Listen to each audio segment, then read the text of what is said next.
Late Night, Iain Lee on Talk Radio.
Everybody, no. I like mine quite hard, and then I like to put it all in my mouth at once. Loving her bush. You want me to do it for you, rub it in? Action, movies, theatre news. Swinging London. Beat production, soul and blues. Swinging London. Revolution underground. Swinging London. Groupies, hippies, tramps around. Swinging London. Swinging London. Kings of fashion, Mary Quants. Swinging London. Discotheques and restaurants. Swinging London. Striptease shows, casino pubs. Swinging London. Bingo halls and playboy clubs. Swinging London. Swinging London. Northern, east and south and west. Party spot is still the best. Riley stuff will never rest. Going down and down. Day and night long. Swinging London. Here we go. Swinging London. 03444991000. What the hell is happening in the world? I have absolutely no idea. Maybe our friend Bill can answer that. Good evening, Bill. Oh, good evening, Ian. You're opening up the show, Bill. Make it a good one. I'll try to. Well, we actually started where we left off. Your Indian wife. That's right, it. Yes. Well, whereabouts in India is she from? Well, she lives over here now, but she was from Tanzania. Well, Indian origin, but born in Tanzania. And Tanzania's not in India, is it? When she was about 25. Is Tanzania in India? No, it's confusing everyone. Her parents were from India. She was from Tanzania. She comes to GB. So she's not Indian. She's Tanzanian. Tanzania. Well, I'm going to come out and say it, Bill. What, mate? Because no one knows if we're going to be around tomorrow. I smell a whiff of bullshit with your story.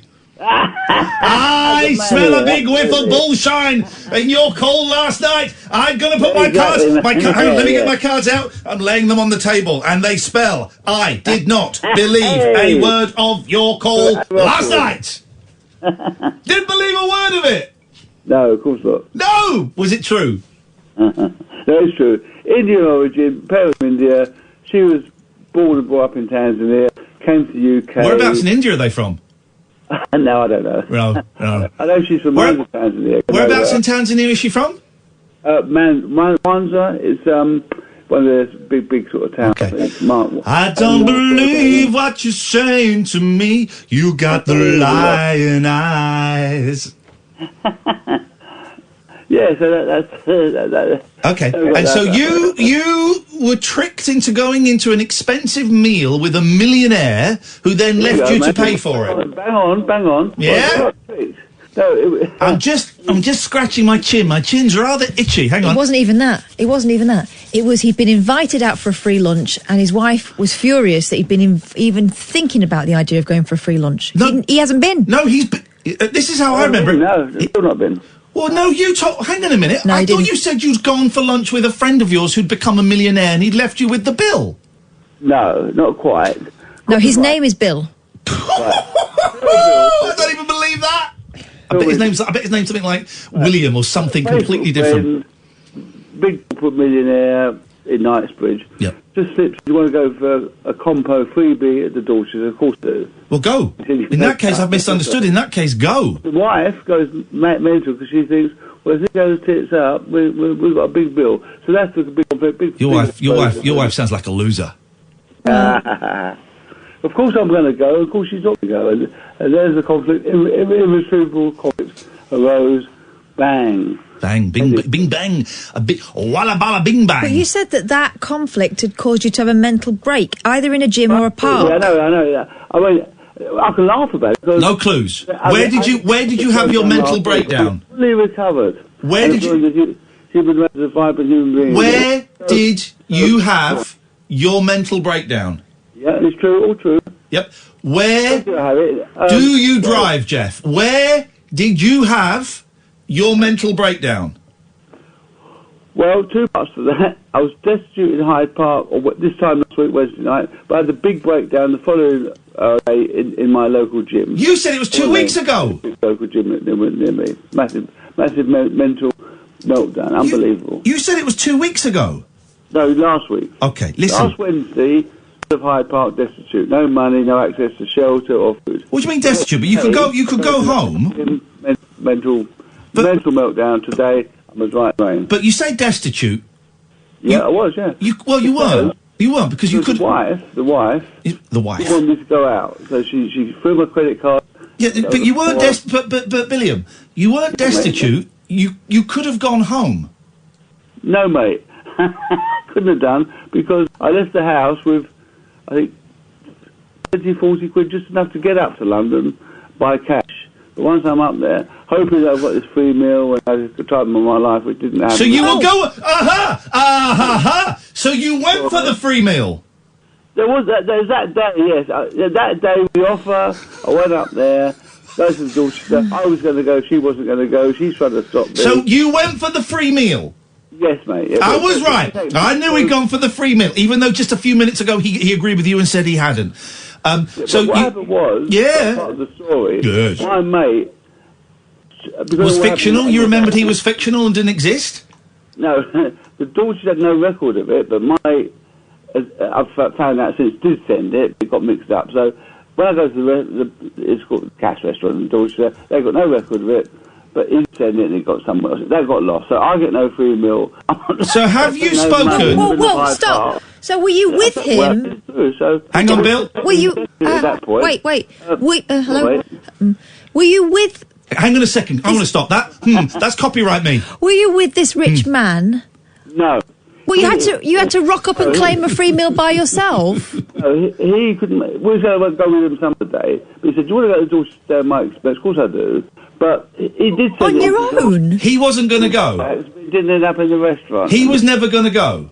He wasn't going to go anyway. So he just got in touch with you on Facebook. I want to go tonight. Of course we do. These things in his freebie.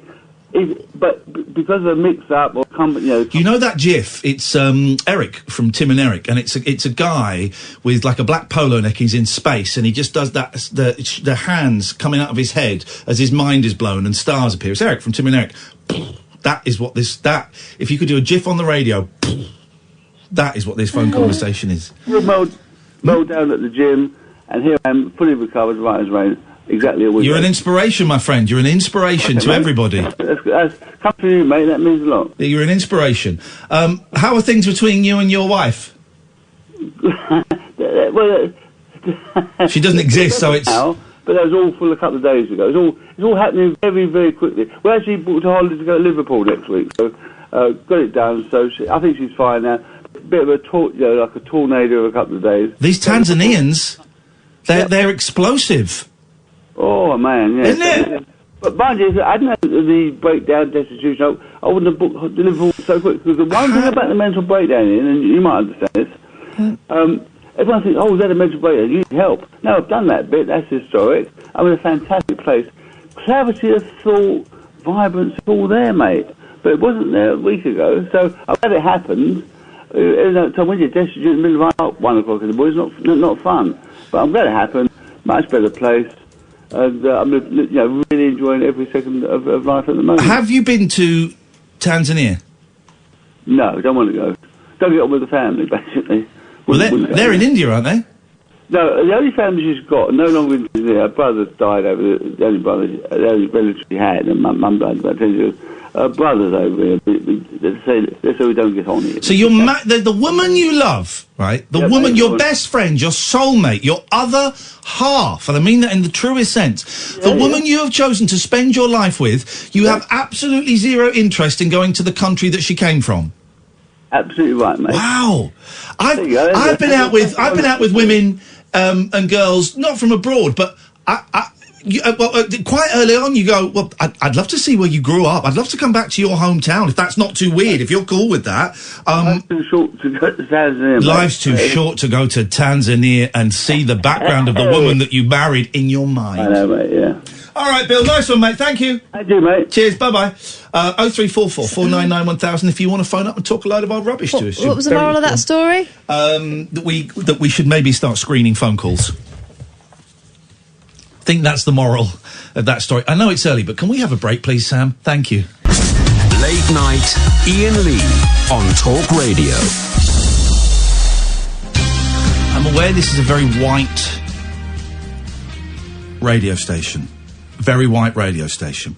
I'm aware it's a very male-dominated white radio station. I'm aware, for all intents and purposes, that it's significantly right-wing radio station. I don't use that as an insult. I use it as a description. I would say, what have you done? You got a little leakage on your... I've been drinking water, but I washed the bottle first, so maybe I brushed against myself. Okay, it looks like you're lactating, which is a great word. My nipples aren't up here anymore. Okay. I'm aware this is a white radio station. I'm aware it's a male-orientated. Orientated. I think both work. Yeah. Radio station. I'm aware that it's right-wing, that with the exception of me, Matthew Rye, and Darryl, we kind of, with various degrees of left. I think there's a little bit of fluid. I think there's no extreme left wing in any of us. I fluctuate from kind of a centrist to a leftist to sometimes I'm a full-on socialist. It depends. It's nuanced. It's nuanced. So I'm just doing that to set the context of this, because I'm really aware of all these things, right? And it's important that you know that I'm aware. I don't get why Alastair Stewart's been forced to resign. I don't get it. Again, I know I'm a white, middle-aged, bisexual guy. I know that I'm, privileged. Please, for God's sakes, please, Catherine, if I start coming over Lawrence Fox, throw something at me. Okay. Would you? Yeah. Thank you. With pleasure. I don't get why Alastair Stewart has been forced to go. If it's just because of the tweet where he quoted Shakespeare, the quote makes a reference to an ape. He sent it to a black guy. We're going to look at the quote in a minute, because I've not really read the quote, but we're going to look at it, and we're going to, like in English literature GCSE, we're going to deconstruct it and work out exactly what it means. And also then you put it in the context of, I believe he sent it to at least 2 other people. It's kind of his go-to retort, I think. His go-to retort when people are dicks on Twitter to him. I think. That quote is basically about people being so proud they don't realise that they don't know what they're talking about. Have you got the quote? Yes. Can you read it to us, please? So, hang on, let's do this properly. Let's do this properly. Shakespeare-y type music. Now, I think it's been deleted, but what I've got is the screen grab by the guy Martin Chaplin, who was offended. But he's deleted it as well, I think, now. Right, okay. But the screen grab doesn't show the full quote, that's the only thing. Okay. I can tell you the full quote as well. But what he's saying here is, but man, proud man, dressed in a little brief authority, most ignorant of what he's most assured, his glassy essence, like an angry ape. Okay. It's not the full quote. Okay, so we got more quote. Like an angry ape plays... But that's what was sent to the guy? Yes. Okay. Well, I don't know whether the full thing was, because it's a screen grab and it's just that little window, the narrower window. On we go. It continues, the sentence carries on, so it's like an angry ape plays such fantastic tricks before high heaven as makes the angels weep, who with our spleens would make all themselves laugh mortal. I don't understand the second bit. The first bit I get is saying you're so arrogant and so cocky, but actually you don't know anything. You're like a monkey with a book. Yeah. You look clever. It's a monkey holding a book. It looks like a monkey can't read it. A monkey can't get the nuance of what's in the book. Yeah, so you're strutting around talking like you know what you're talking about, but actually we're just beasts and the angels would cry at the arrogance of it. I'm a white, middle-aged guy. I've had a lot of white privilege in my life. So call me up if I'm wrong. And I know that we have quite a white audience for this station, for obvious reasons, and for this show. I get it. So it's not quite an echo chamber, this show. It's not quite, because we do have some peaked voices. Gavin, I'll come to you in a second. We do have voices that disagree with us. But it's like an echo chamber with an open door, I think. So we're kind of not going to get the full picture. If that's the reason he's been forced to stand down from ITN, I know you think might be more to it. We'll get to that in a second. But if that's the only thing we've got so far. If that's the reason, if that on its own is the reason he's been forced to stand down from ITN, have a little look, see if there's any more who's come out since then. It's just the way they've put errors of judgment. Okay. That's not a stand-downable offence. That's not a stand-downable offence. I mean, quoting Shakespeare the Bard, Britain's most overrated playwright, but quoting Shakespeare, and I get the, calling black people monkeys deliberately, non-deliberate. I get it. Of course. That's a really horrible 70s and 80s, horrible racist, trope is not a strong enough word. It's horrible, right? It's horrible. People still do it, and it's disgusting. He's basically, it's a posh way of calling someone an idiot. It's a posh way of saying, you're an idiot. Your mum. That's what it is. It's a posh way of saying, yeah, but your mum. That's all it is, right? And he's done it to other people who are white. So if that's it, and we don't know... ITN haven't confirmed that that's it. Okay. If that's it, that's not a sackable offence. That shouldn't be. If that is it, and we'll probably find out tomorrow, he's been threatening to kill people with nunchucks or something. There might be something we go, no, that is a sackable offence. But as it stands, that's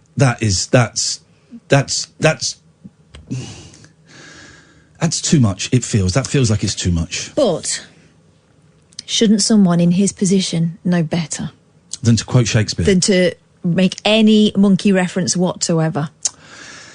I mean, after what happened to Danny Baker. It's an open goal, isn't it?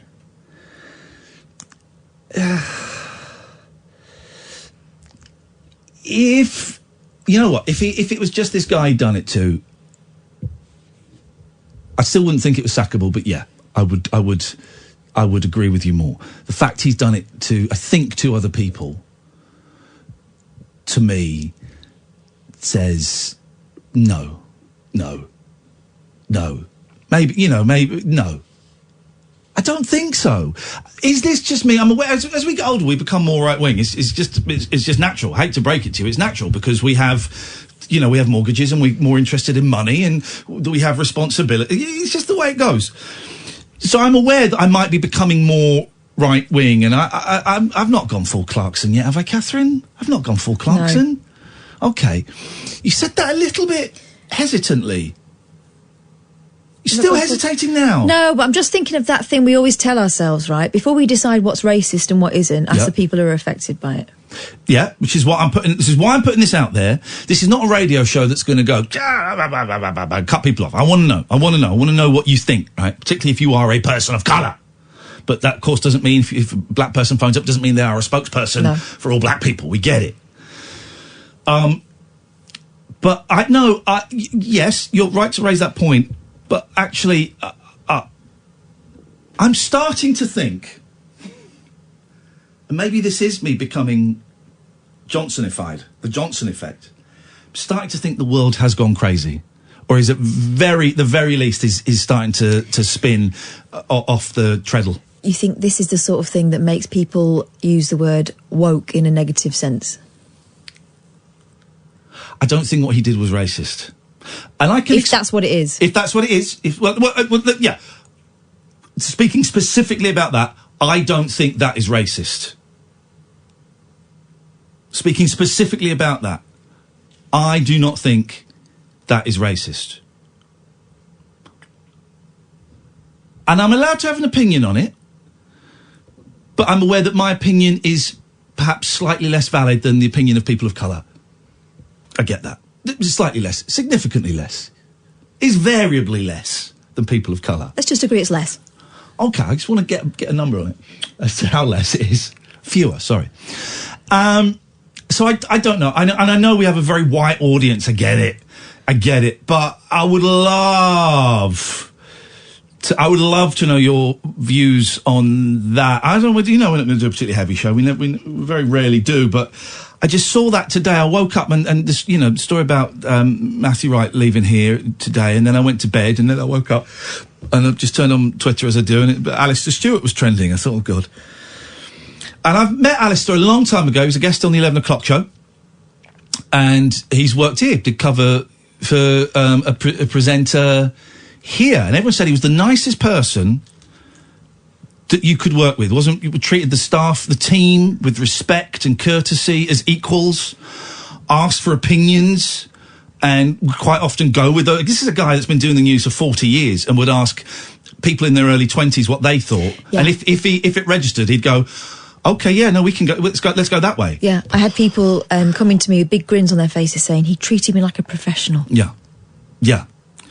And some of the stuff that is put out into the ether, to call him, someone did a thing, Alastair Stewart's got the boot for being racist, if it's that. But Piers Morgan is allowed to go on and harass 17, 16-year-old schoolgirls and stalk Meghan Markle, Yeah. I don't understand. Do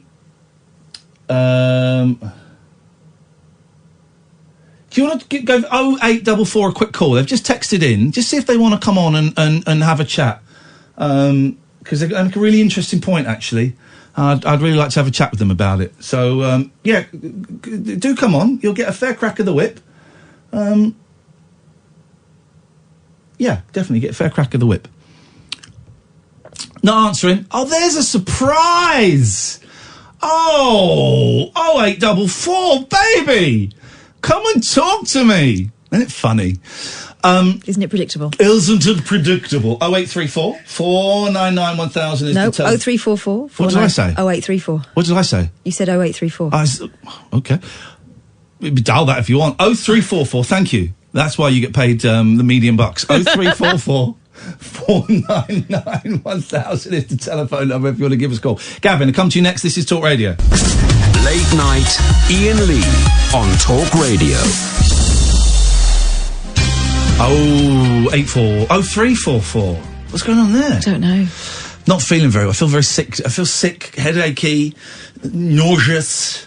I think I had a bad coffee. I had a coffee in my, flask, but I hadn't cleaned it out properly. It's been sat on the edge for 2 weeks, where it had lemon and honey in. Okay, not milk then. Not milk, but I think but the rim tasted of honey. But that means that I've not cleaned it, so it's probably covered in germs. Well, honey is an antiseptic, so maybe not. In that case, I feel fine. Good evening, Gavin. Hi, good evening. How are you? Honey is an antibiotic rather than an septic. That's you talk then, Catherine. Is it? I'm going to check that. She's going to Google it, Gavin. Do you want to stand by that? Are you doubling down or are you backing down? No, soldiers back in World War I, before antibiotics were invented, soldiers used to smear honey into bullet wounds and wounds to kill bacteria. Well, that would be antiseptic. I'm staying out of this. I've got no dog in this race, Catherine. Yeah, antibacterial activity. Catherine, would you like to apologise to Gavin? No. Okay, she's doubling down. I'm not apologising. You're allowed to be wrong. And I stand corrected. Catherine, I'll call it 50-50. Don't bother. I don't need your pity. Carry on. Whoa. Gavin, you will not call it 50-50. You won that argument. Wasn't an argument. Well, it was an argument and he won it. It's an argument now. Between you and Gavin, I'm saying out this. You. What? Gavin, you've come in and you've just thrown an SH1T bomb into my show. Thank you. You're welcome. I lived down in London for about 15 years. I'm so sorry. No, well, that's the thing. And I actually got once interviewed by an on-air radio presenter, and said, "Oh, what's the best thing you love about London?" I said, "Staples Corner, because it's the start of the M1 North." And the look on her face was like, well, where do I go now? You know, it's a great corner. There used to be a Toys R Us there. It's opposite Brent Cross Shopping Centre. There's a magnificent Christian centre, and you're about 2 miles away from Neasden Mosque. So yeah, it's a great place. Well, the one thing, Ian, I'd like to say is racism is a two-way street, and whether you live in, like, I'm Scottish, but I live in Durham, but I, lived down there for years, and racism is not fight on other communities. It is just as equivalent on coming back on us. Why are you telling me this? Well, just when you mentioned about racism there. Yeah, but the story is specifically about a person of colour who is offended by the tweet of a white man. So why are you telling me about this? Right, well, maybe I should have heard the whole report rather than half it. Well, but what's the relevance? Well, it's just to show that we all need to bang our heads together and say, look, we're all in one wee island. Yeah, but sensible people know that. Aye, but some don't. There's so many clowns out there that don't. Here's what I don't understand, Gavin. Why you felt the need to phone up and go, it's not just white people that are racist, black people can be too. Well, not just black. There's list them all. Other communities. List them. Let's get a list of all the other people that can be racist. Well, I don't know how far your politics go, but I'm ex-police and ambulance service, and I once in an area was in the car with my daughter who was 7-year-old. When you say ex-police and ambulance, that's odd that you'd have those two separate. What, did you work on the 999? Yes, I worked 999 crews, yeah. With police and ambulance? Yes. So were you a policeman? Yeah, police in the 80s and then ambulance service until 2 years ago. Well, thank you for that. But again, I don't understand why you pointing out that racism goes both ways. I mean, it's interesting, I suppose, but it's irrelevant to what we're talking about, isn't it? Right. Well, thanks, Ian, and I'll keep it as tidy as I can because I don't know what your parameters are. But assume we have no parameters. We've got no parameters on this show. Okay, right. And are you about to tell me an incident of a person of colour being racist towards you? Yes. Right. Why? Well, in the car, my daughter... No. Why are you telling me this? Well, you introduced the conversation about racism. I introduced a very specific conversation about Alastair Stewart, who has been accused of being racist towards a black person. And you have felt the need to phone up and tell me an incident of a black person being racist to you, a white person. And I just don't understand the connection between the two stories. It feels irrelevant to me, but maybe I'm missing something. Right, okay. Well, basically what happened was... Before you tell me what happened, tell me why it's relevant to what we were talking about. Well, because I feel it is. Because you're a presenter, and the balanced, doing your job as a presenter is balanced presenting is only fair. I don't need to be balanced. We're not the BBC. I don't need to be balanced. But it's a really simple question. You'd say you feel it's relevant. Can you explain why it's relevant? Because I don't think it is. I think that it sounds like you had a bad experience however many years ago, and you want to phone up and talk about it, but it's irrelevant to the story that we were just talking about. Well, no, it was to do with children that actually to do with racism. And I think that, us as parents have got a duty of care to look after our kids. Well, of course we do. That's our job as parents. But again, I ask you, Gavin, why is this... So a black person said something rude to your white daughter, right? No, it wasn't a black person. I never said it was you said it was a black person. Okay. I never... Okay, well, you said it was I'm assuming, because I'm really trying to speed this up before... I'm trying to speed this up before I lose the will to live. Okay. So a person of colour was racist to your white daughter? No. So was anybody racist to your... Was anybody... to say the story. I don't want to hear the story. I don't want to hear the story. Was anybody racist to your daughter? There's no point in speaking to you, honestly. There's no point in speaking to you, because you haven't got a clue what you're talking about. Was anybody... Oh, I do. I do, but you don't. You just grab it on with what you want to say about, man. Well, I'm talking about Alastair Stewart and a tweet. You phoned up... You put the phone down. This is like that thing when you do here's the thing. You know what that was? Someone answering a whistle we didn't blow. Whenever, I'm tempted just to do it without saying what it is to prove it. Whenever you have a guest on, a female guest, you know where I'm going to go with this, who has been a victim of domestic abuse. Yeah. Whenever, you'll get someone phoning up going, yeah, blokes can suffer from domestic abuse from their wives as well. Every single time.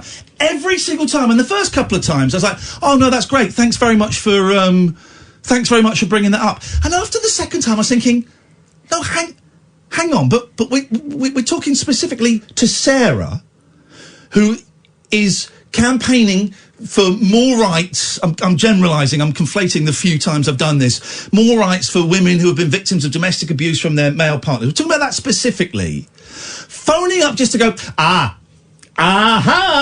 but men can also be victims of... Okay, we're not talking about that now. I had one of those yesterday. No. Yeah, because you know Audrey Gillen that we're going to speak to on Tuesday? Yeah, oh yeah. She's been interviewing, she's spoken to 3 homeless women, right? 2 on the streets of London, 1 in Glasgow, right? Where this is going. She wrote this tweet, and it's to introduce this new podcast she's done. It's a one-off, it's spectacular. I listened to it today, it's really moving. And she wrote, the number of people sleeping on our streets is horrific, but can you imagine how much harder it is for women? Their lives are precarious and unsafe. They're assaulted, and day-to-day living, including personal hygiene, is so much harder than it is for men, right? She goes through it in real detail. It's a thread of about 6 tweets. This guy jumps in. Thank goodness for Twitter guy. Lucky then that the vast majority of rough sleepers are men, most of whom are assaulted on a regular basis and dearly wish they made half as much from begging as the brackets often violent women do. Oh, fair enough. Let's not talk to them then. What is the need? We had a guy, talking about the domestic abuse, we had a guy phone us up here when I was still living in the flat. I remember it, going home thinking about it, and he told his story of being, I didn't believe a word of it. It just felt like he wanted to phone up and make that point. Hey, listen, guys. I mean, it could be argued, it could be argued it would be difficult for a black person to be racist towards a white person because of the power exchange. It could be argued that. I'm not arguing that. But yeah, no, I get it. I mean, I don't even believe I'm saying this. Yeah, I get it. People, the racism goes every which way but loose. But that's not what we're talking about. That's not what we're talking about. It's irrelevant to the conversation that we're having right now. I really wish he'd started listing everybody that could be racist. It's irrelevant to the conversation that we're having now. And here's the thing. It's a really important conversation we're having now. And it demeans the conversation we're having now. It's the same when you talk of anti-Semitism. Quite often, people will phone up and talk about other examples of racism. Islamophobia and general racism. Okay, but that you're kind of taking away from this specific conversation about anti-Semitism. Just phoning about racism and Islamophobia now, but this is a specific thing. It sort of waters down a very, very serious issue by going, yeah, well, of course, people of colour can be racist as well. And no one talks about that. They do, actually. They really do. And a lot of people would say, oh, you're just being a white, woke, libtard. No, I'm not. I'm trying to make this fair. Trying to make this really, really fair. Let's go to Thomas very quickly before we take a break. Hello, Thomas. Hello, Ian. Hey, Thomas. Thomas, it's 10:39, so we've got to keep it brief. Go on. What's going on? Okay, I've got a joke for you. Oh, my God, I hate jokes. I may not laugh. If there's silence, then you have to live with that, okay? Can you live with the silence? Yep. Okay, away you go. So if your partner keeps making you cry, you've got to wonder whether your partner is human or an onion. That explains a lot. I gave so much money to that onion in the settlement. Thomas, I appreciate that. Thank you. I'm going to stick to the rule. You've got to phone before 10:30, okay? Okay. I'm going to be strict. If you phone, and our phone call will have ended by 10:30. If you phone afterwards, Sam, we can tell Thomas it's got to be before 10:30, if you wouldn't mind. Is that all right? Is everything all right at school? Yep. Good lad. All right. Thank you very much, Thomas. I appreciate that. Those onions get everywhere. 0344 499 1000. This is Talk Radio. Late night, Iain Lee on Talk Radio. 0344 499 1000 is the telephone number. It's got a rhythmic Paul. Good evening, Paul. Good evening, monsieur and madame. Bonsoir. Mademoiselle. I called the caller a few callers ago. Stop saying words that begin with call. Sorry? Stop saying words that begin with call. Paul. Paul, yes. Paul. Small. Oh. Balance. That's the word that inspired me to call. Because I understand where he's coming from, and I'm sorry, I will... Are you high? Are you drunk? Have you been No. have you been running upstairs quickly then holding your breath? What's wrong with you, man? By the way, I've never done that, but that sounds like a great way to get off your face. Just run upstairs quickly and hold your breath. I tell you what I've not had for a long time, right? I miss it. But it will come again as I get older. The thing where you stand up quickly and you think you're going to faint. Oh, I miss that. You stand up and suddenly it's like there's stars everywhere. You go, oh, I don't know where I am. Oh, I've just stood up. I miss that. I want one of them. Sorry, Paul. Well, all you need to do is get yourself some high blood pressure, and that'll happen for you all the time. Oh, I'm going to get me some high blood pressure for my birthday. 47's coming up.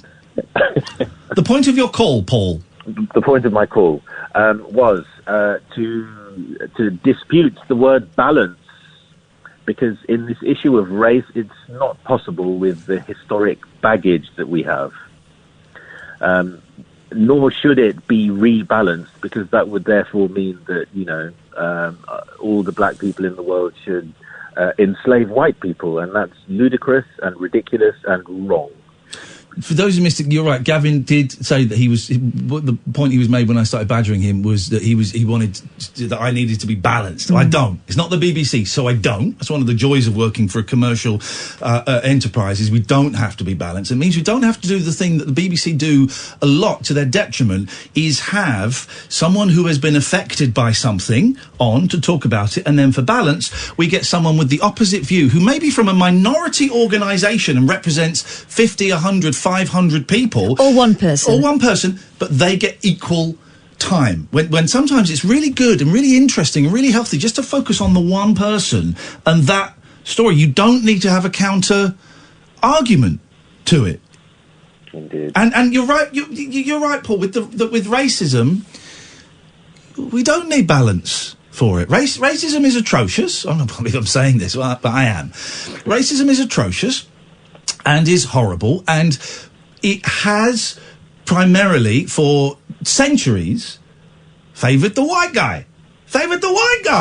For centuries. It's not always been that way, and of course it can come back the other way. It can come back, but it has benefit. You can see the benefits of the white people everywhere, in statues, in colleges, in the wealth of this country compared to the wealth of various African nations. You can see it. You can see it. You know the poverty that people of colour often find themselves in, particularly in various parts of America, but also this country, when they are, in all terms, exactly the same as their white peers, but they're not getting the breaks, or just because of the historical racism, they're not.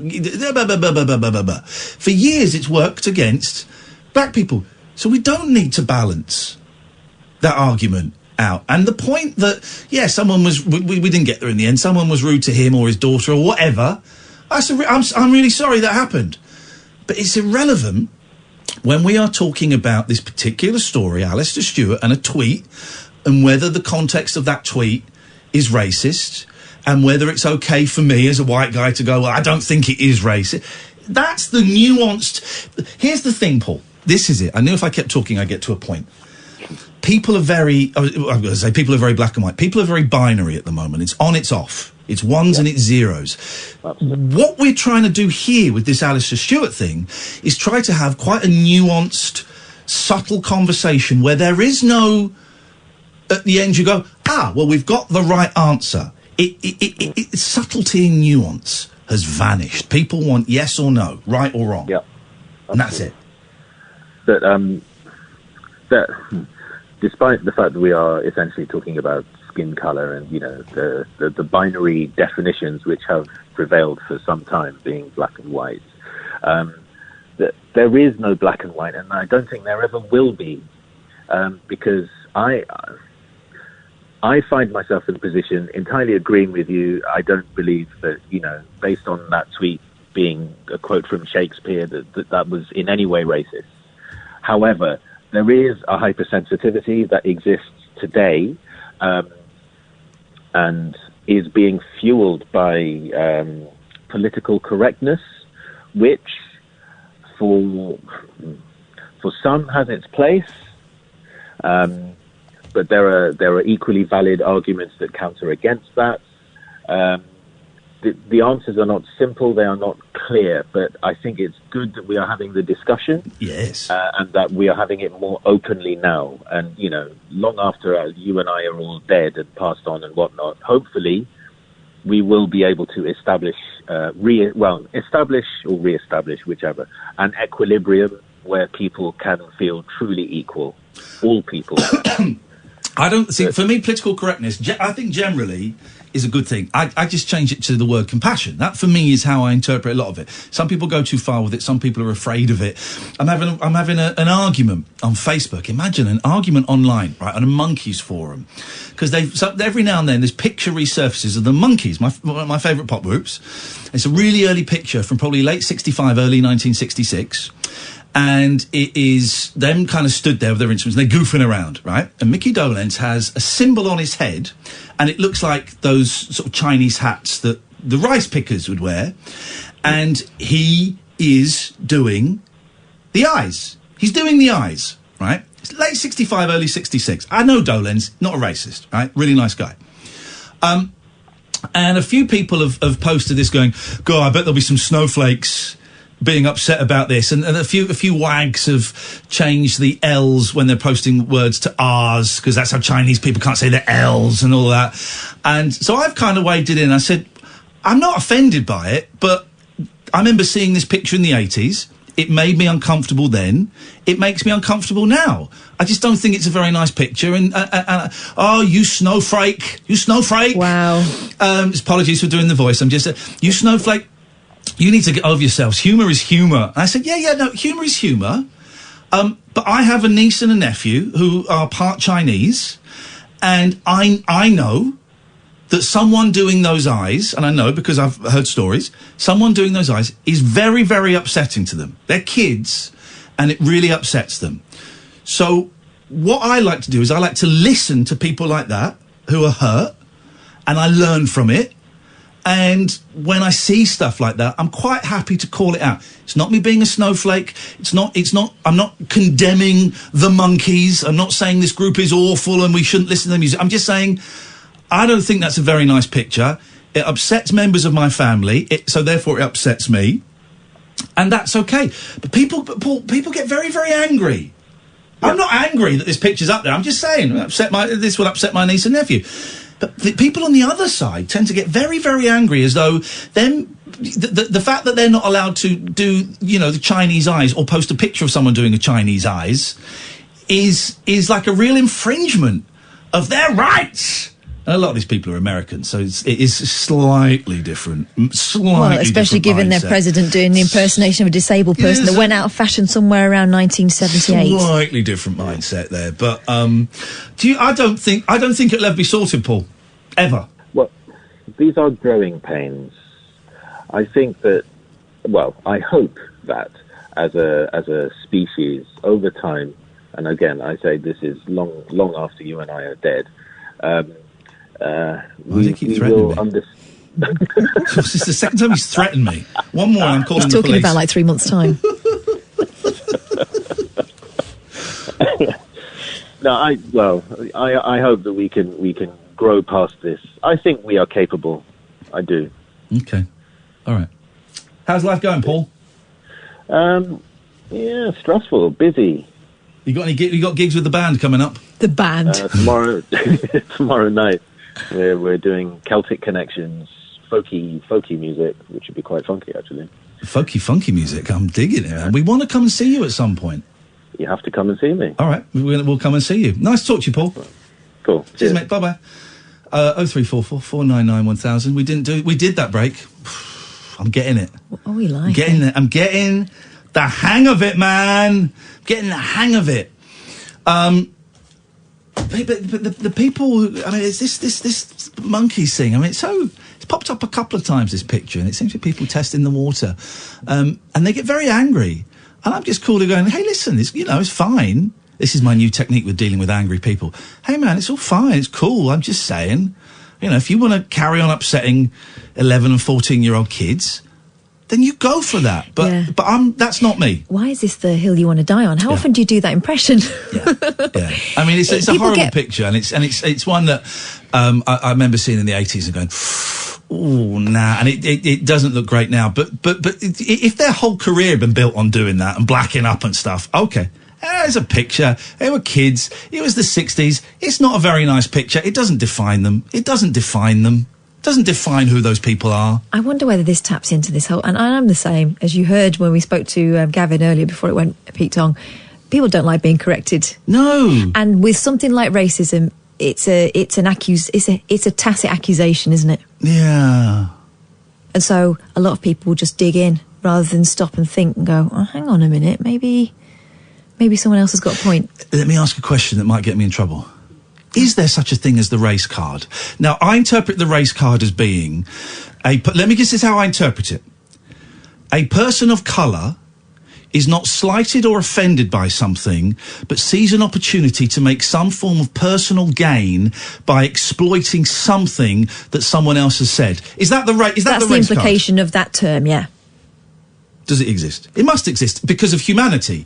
There will be humans on every side who want shortcuts to gain. I'm sure that's true. Not suggesting this guy in the Alastair Stewart thing is doing that. It's not what I'm suggesting. I'm just having a little mind. Same as, a woman might cry sexism. Yeah. If she's on a losing errand. What I do think is dangerous is dismissing everyone's opposition to a set form of thinking as, oh, they're playing the whatever card. Yeah. Disability, whatever it might be. Yeah. Sort of a lot of things there. That person's just playing the race card. I don't know the person involved. I don't know. They might have, I don't know. But, yeah. Hello, Mark. Iain. Mark. How we doing? What you got for us? I'm just wondering if I could do a pradeep, please. On your own? Well, with maybe you and Catherine. Here's the thing, right? I've gone into retirement as the undefeated... I've beaten you before. You have not. I had a cold. I had a cold, right? I have gone into retirement as the undefeated pradeep champion of the world. Depending on the day. Okay? So, my initial answer would be to say, no, why should I? But here's the thing, Mark. You sound like you ain't got much in you, buddy. Oh no, I've got some lungs. You can barely speak. Listen to you huffing and a puffing, Barbara Ann. You got nothing going. This is mind games. No, it's not mind games. It's lung games, and I don't think you're up the lunger games. I don't think you're up to the challenge, Mark. So I don't want to. I've already embarrassed Gavin. I don't want to embarrass a Mark. Can you come out of retirement? Beg me, boy. Well, yeah. Beg me, boy. Catherine, what do you think? I think you've got one last game in you. Beg me, boy. I think he's scared. I think he's scared. Who you calling chicken? You. I think I'm going to beat you both. I was in a three-way. All right, we'll do it. So it goes like this. Sam is going to count us in. Sam is going to go 3, 2, 1, go. When he's finished saying go, we go. Okay? Hang on. Hang on. Start the count. 3, 2, 1, go.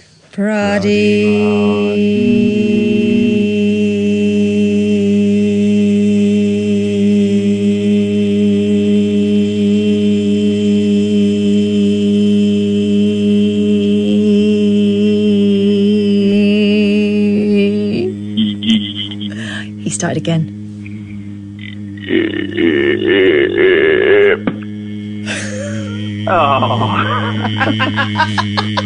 Undefeated champion.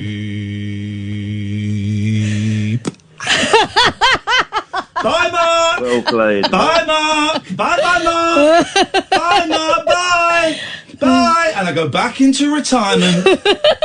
2020 champion of the world. Boyley, you were well early. Not very well.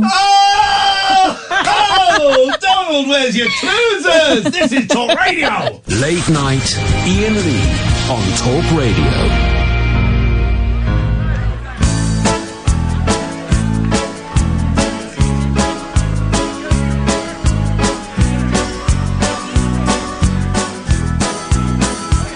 Knagadang, knagadang, knagadang, knagadang, knagadang, knagadang.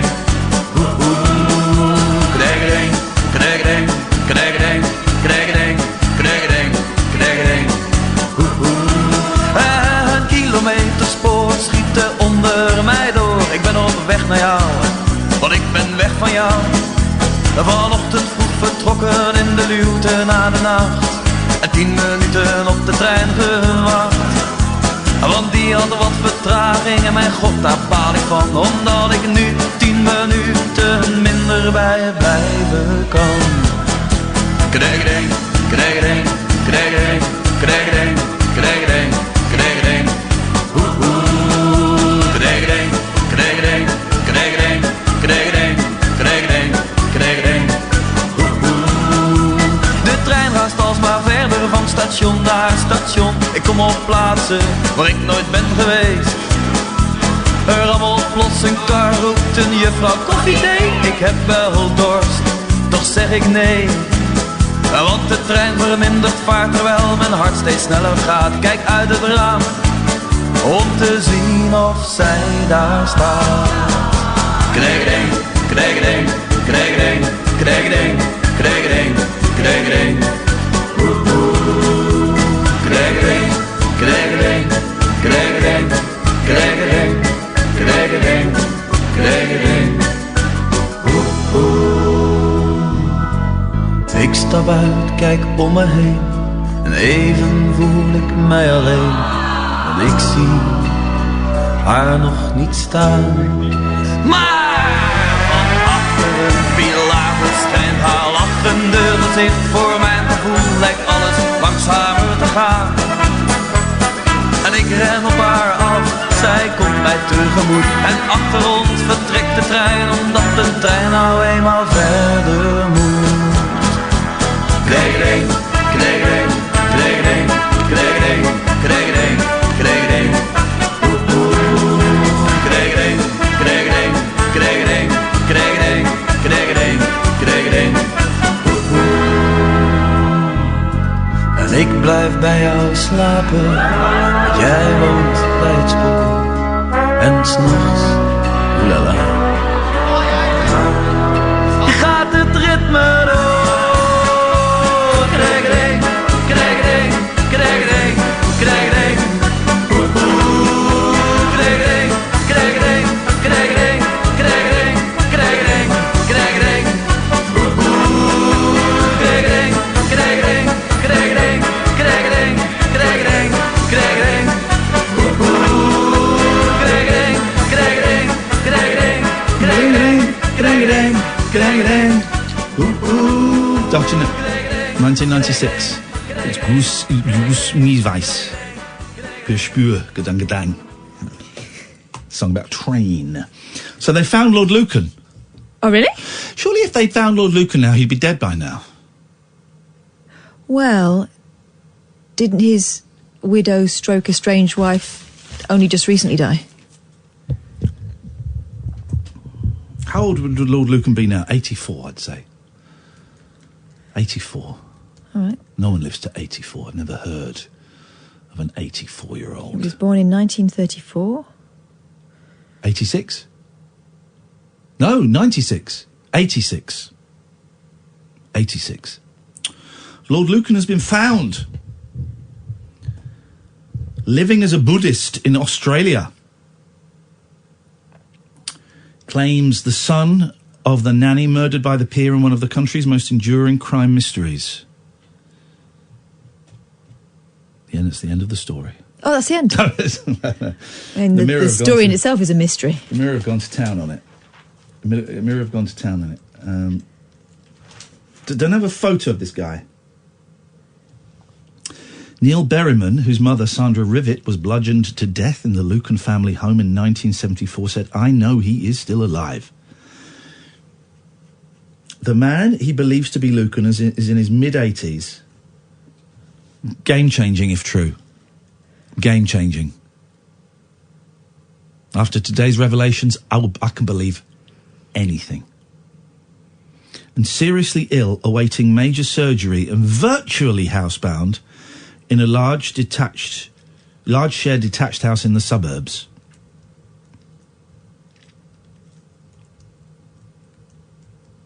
I want to find out more about this. So I'll carry on reading. That's how it works. That's how it works, guys. 0344 499 1000 if you want to give us a call. Mr. Berryman, 52, has been to Scotland Yard's cold case unit with his findings, telling them, "I believe I've tracked down the man, Lord Lucan, who murdered my mother." Bless you.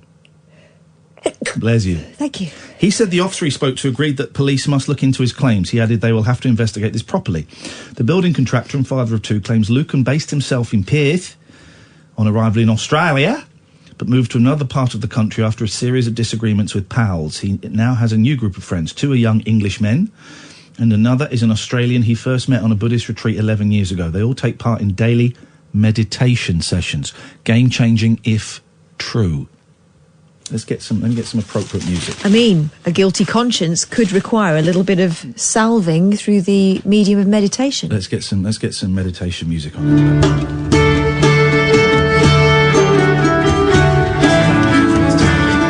Is it?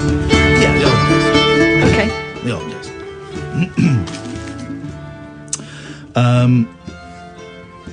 The mystery man needs a part-time carer and often sits on the veranda listening to trains in the distance. The friends confirmed to the Daily Mirror that an elderly Englishman who looks like Lucan lives at the house. Oh, this is a game changer if true. Lord Lucky Lucan, who would have turned 85 last month, disappeared after the murder of Miss Rivet at the family's exclusive Mews home in Belgravia, London, 1974. He'd run up huge gambling debts. As we know, Rainbow George was friends with him. Something tells a horrible story about battering in a kitten's head. dead kitten posted through the letterbox, yeah. He had, police believe he attacked Ms. Rivet with possibly mistaking her for his wife. After the attack, he fled and was last spotted at the manor house home of Peter and Susan Maxwell Scott in East Sussex.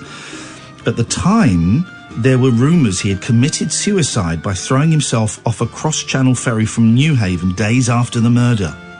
But no body was ever washed up, and the mystery of his disappearance has endured for 46 years. It's always been thought possible that powerful friends may have helped him escape to avoid a lengthy prison sentence. I can believe that. Lord Lucan was a member of the Clermont set, a group of powerful, wealthy people, including millionaire businessmen Sir James Goldsmith and John Aspinall. There have been sightings in South Africa, the Maldives, India. There's a typo. Let me read this sentence as writ. There have been sightings in South Africa, the Maldives, India, and even India. Oh. Is it India? But despite extensive police inquiries, he's never been found. Mr. Berriman's quest began when he discovered 12 years ago he was Sandra Rivet's secret son. Oh, mate! Who had been adopted shortly after birth. Mate! When Lucan was formally declared dead by the High Court in 2016, he received a detailed tip by letter that Lucan was in fact alive. He then decided to spend £30,000 of his own cash, should have done a GoFundMe, on a private investigation. As he dug deeper, he claimed evidence showed that Lucan had indeed escaped British justice. Mr. Berriman, who lives with his partner Kim in Millland, West Sussex, in case you were wondering, we don't know how old Kim is, I'm hoping that gets revealed later in the story, said he has been alive all this time, lying about who he is, lying about it to his new friends. They are fully aware he is a mystery elderly Englishman and not who he's claiming to be. The people he lives with know he has a mystery past, and what he tells them does not add up. They have had their suspicions for many years. Lucan is a deceitful con man, and he is the man who murdered my mother. I'm hoping at some point this guy tells us about when he went and knocked on the door and spoke to him. I'm imagining that would have happened, wouldn't it? Let's read on. There is absolutely no doubt in my mind he escaped that night with the help of friends who helped him get across the channel and get a new passport, and incredibly, he is still alive. From my own inquiries, he's had at least 6 different identities, but principally he has used becoming a Buddhist monk as his cover. The police have asked Mr. Berriman to return to them to fully present the evidence painstakingly collected from his personal 4-year investigation. Now he is demanding they put a team of detectives together to look into his fresh information fully. Attempts are still being made to try to confirm independently if his claims are true. Scotland Yard said it would not comment on the case, adding, "Generally, we do not comment on who we may or may not speak to when, if a case is reviewed." The mystery man is aware of the claims, but the Mirror has chosen not to reveal his identity. Oh. So the Mirror knows this guy. So tomorrow's papers... Can you have a look online? This is the Mirror. Have a look at the Mirror online and see if they've got pictures, because they put tomorrow's stories up online, don't they? Sometimes, yeah. Sometimes. Oh, look, yeah, first thing. Lord Lucan exclusive. Scotland Yard's cold case team probes sensational claims missing early's alive and living in Australia after 45 years on the run. Okay. I think that's the same one you just... You're not telling me anything new. You're not telling me anything new. This story is happening live. Picture of Lord Lucan. Can we just phone up... We should just phone up Australia. Let's just phone up Perth. And just go, hello, is that Lord Lucan? Yes. No! It's exactly the same as you've got there. You missed the funny. No, he would say that, wouldn't he?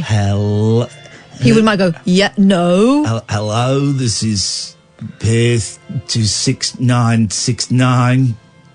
Hello, yes. Is that Lord Lucan? Yes. No. There's no one of that name here. No one of that name here. What is your name? My name is Lord Buchan. Oh my God. I'm Lord Buchan. Who's asking? I'm Lord Buchan. Sounds legit. Doesn't it? Mr. Berriman admitted the search... Oh. Come down to me, pretty lady. I'm pretty. Yeah. Why, merry gentlemen?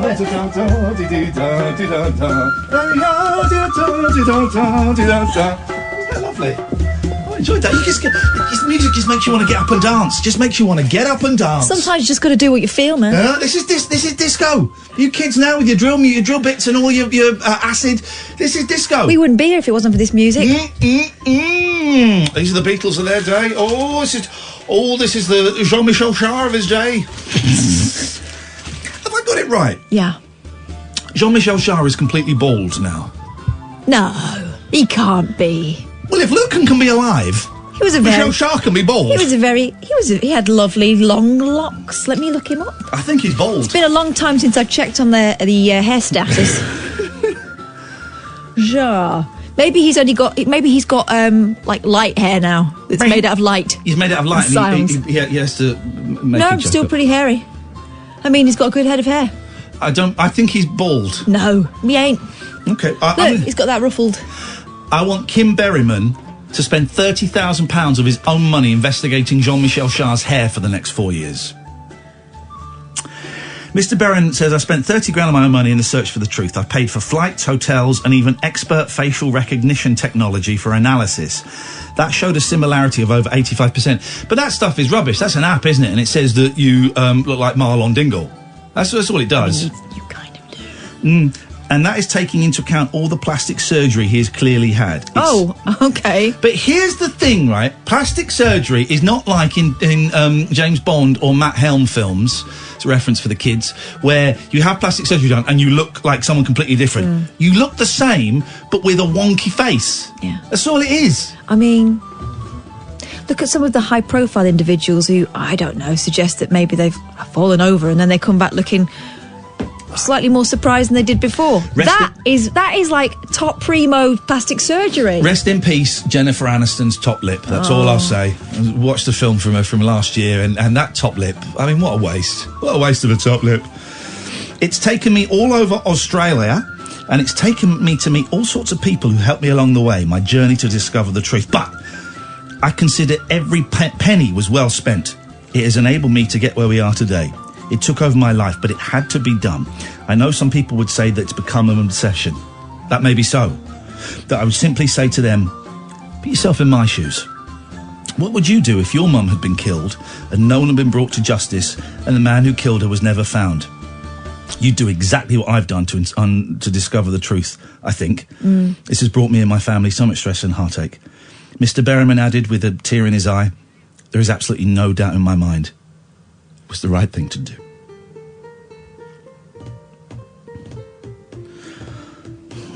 There's not really. And then the next, there's a page spread about him and stuff. There's not really.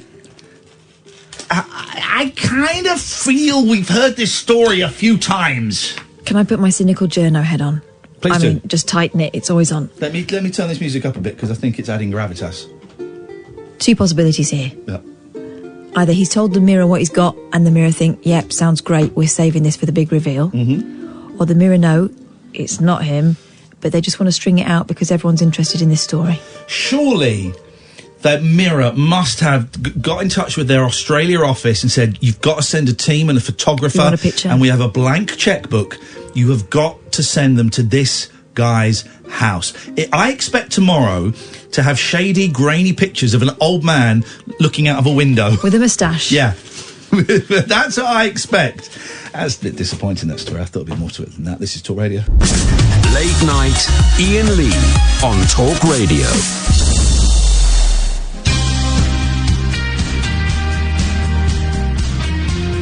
Sparks, Royal Albert Hall, October. Let me have a word. Let me have a word. Royal Albert Hall, Sparks. That'd be a great gig. Got a new album coming out. I wish they'd stop doing albums because they're all brilliant. Just have a break. Stop rubbing it in that you two guys are genii. Stop rubbing it in. And that he's still leaping around like a teenager. Oh, my God. Go and see Sparks at the Royal Albert Hall. We'll be there. We can wave at us. Just funny, clever, artsy, angular, joyous pop. They're that kind of act that makes you feel clever just by kind of osmosis. Oh, I love it. I love it. And a new album coming out. Yes, guys. Yes, guys. Yes, guys. We'll have that. We'll have that. 03. Quiet on the phones tonight, Catherine. It's because we're being absolutely riveting. 03 44 4991000. Yeah, someone sent me a picture of Jean-Luc Picard, Jean-Michel Jarre, claiming he is wiggy. Oh, come on. Are you sure you're not thinking of Jean-Luc Picard? Yeah, but that's in the 80s. My hair looked like that in the 80s. That's not in the 80s, that's now in the 90s. No, it's not. Let me look it up. Jean-Michel Jarre. Jean-Michel Jarre. 2019.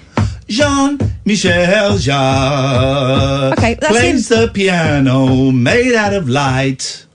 That was him interviewed in 2018. Which one are you showing me? This one. Okay, it's a wig. No, it's not. He's doing the clever thing that only clever men do, is he's aging the wig. Clever rich men do, age the wig. See the roots. Yeah, it's a good one. It's a bloody good one. Age the wig. That was where Frankie Howard went wrong. He never aged the wig. The same wig. He's a handsome man and he's an older man. Don't hate, congratulate. Oh, I don't hate the guy. Evening, Anthony. Iain, how are you? Very, very well. I spoke to my good friend Scott about you today, Scott Balcony from Balcony Shirts, and he sends his best. I was going to ask you about that, actually. He said, I cannot believe Anthony called in and I missed it, and he was asking about you and he wanted me to pass on his best wishes to you. He says you're a nice man, and here's the thing, he said to me, right, you've not phoned me for about 12 years, right?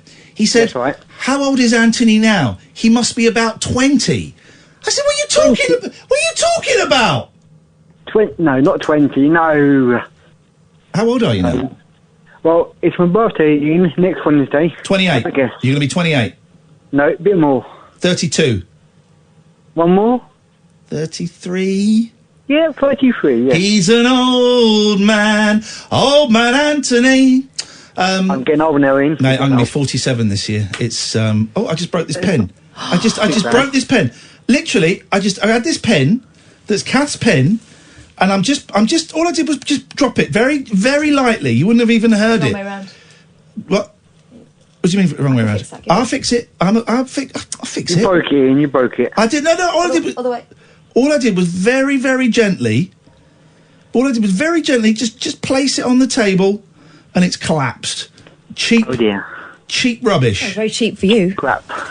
Crap. Could you fix it, please? Because this is... I hope so, because that's a new pen. Mate, literally... What was that pen I gave you for Christmas? Get your money back. That's got the word bell end on it. Wouldn't have thought you'd lost that. Right, here we go. Fix that. If you don't fix, I would suggest you take that back and get a refund. From Poundland, Iain? No. You don't know. You didn't buy it. It's mine. And now he's broken it more. And can you lend me another pen, please? Because I need a pen to... no. Oh, the London gig is at the Roundhouse. Thank you, Dave. Thank you, Dave, for ruining a man's dreams. Thanks, Dave, you dream ruiner. That picture of Jean-Michel Jarre is from, 2004. Please let me speak to Anthony! Crack on, then. Yes, Anthony, what can I do for you this evening? Did you get your PC toilet, your computer? How did that go? Did I get my PC toilet? No, your computer sorted out. Yes, mate. Got a brand new PC. Was Nice. setting it up today. Was streaming. Was having trouble with the things coming up when people had subscribed and stuff. But voila, picture quality, sound is magnifique. To Saturday, all day Saturday, green screen, video games, watching old 11 o'clock shows. It is going to be superb. And if you're not there, Sounds awesome. Sounds awesome. It is awesome. Nice. Iain, a few years ago, you was on I'm supposed to get him out of here. That feels like an interview for a student magazine. Yes, I was. How did you experience that? Did you like it or did you not like it? I liked bits of it. I loved. Yeah. Bits of it I hated. The people. What did you hate the most? Sorry. What did you hate the most? Well, what do you call it? Oh, what do you call it? Rebecca Vardy. Okay, she's not very nice. But overall, I enjoy. I look back on it very, very fondly, and my kids. Please, Catherine, I'm talking to Anthony. What are you doing with the pen? I'm talking to Anthony about the jungle. You're blowing a pen. It's old news, Anthony. Google it. My kids enjoyed it. Where'd you finish? 5th or was it? I can't remember. Sorry, I finished 3rd, mate, and I would have come 2nd if it hadn't been for cheating. Wow. If it hadn't been for cheating from the thickos. Damn, how annoying was that? How annoying is that, Ian? Yeah, it was all right. It was all right. I won a moral victory, Anthony. I won a moral victory. That's pretty decent, Ian. Very decent indeed. How's the show going then? Is it busy? It was going all right until about 5 minutes ago. That's a joke, guys. It's a joke. The radio show, it's all right. You know, it peaks and troughs. It's all, it's very turbulent out here. Let's be honest. Everyone's looking behind them to see if there's anybody. If there's a sniper, we just don't. Excuse me. We just don't know. Is Barry still alive? Do you know? Barry died, I'm afraid. Oh no, sad news. Oh, don't be too sad. He was an idiot. He was an idiot. You didn't like him? No, not since his son. What's that other guy called up all the time? Annoying voice. You've got to narrow it down quite a bit. I can't think of his name. He kept calling you like every single 5 minutes. He's got a squeaky voice. I don't know what his name is. No, it's okay. Don't worry. Who do you remember who had a squeezy voice? Squeaky voice. It could have been Yasser. Yeah, that's it, Yasser. Yeah. He doesn't. He doesn't. Hang on. Okay, I'll say. He doesn't call me anymore. Thank God. Anthony, listen. Nice talking to you, my friend. Thank you very much indeed. 0344 499 1000. This. You didn't fix the pen. You've broken it. I'm going to have to get a screwdriver. I literally didn't break it. You did. I didn't. You did. You rammed that in too hard. Now I can't get it out. This is Talk Radio. Late night, Iain Lee on Talk Radio.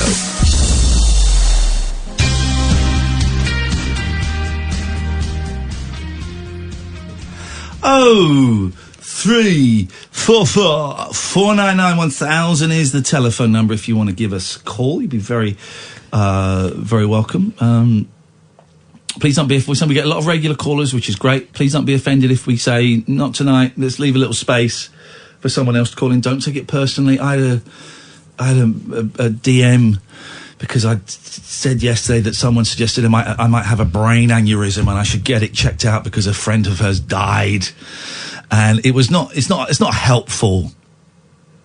It's not a helpful tweet to send. What, to a man who's openly explained that he suffers from stress and anxiety? Yeah, it wasn't helpful. I know it was sent with the best intentions, but it wasn't helpful. So then I got a DM today, very upset that I'd called her out on air and I'd abused her, and she has mental health issues, and that I'd embarrassed and humiliated her, and I deleted it. I should have kept it. But there was one of those phrases in it, all I've ever done is be kind to you. It's something like that. It was something like that that made me think, you think we're friends. You think we're friends. Well. So she unfollowed me on Twitter and I blocked her, just to be safe. A nice person, a really nice person. But also unable to see how suggesting I might have a brain aneurysm. I mean, it was in reply to a tweet about being depressed, but I guess it was to do more with the migraine.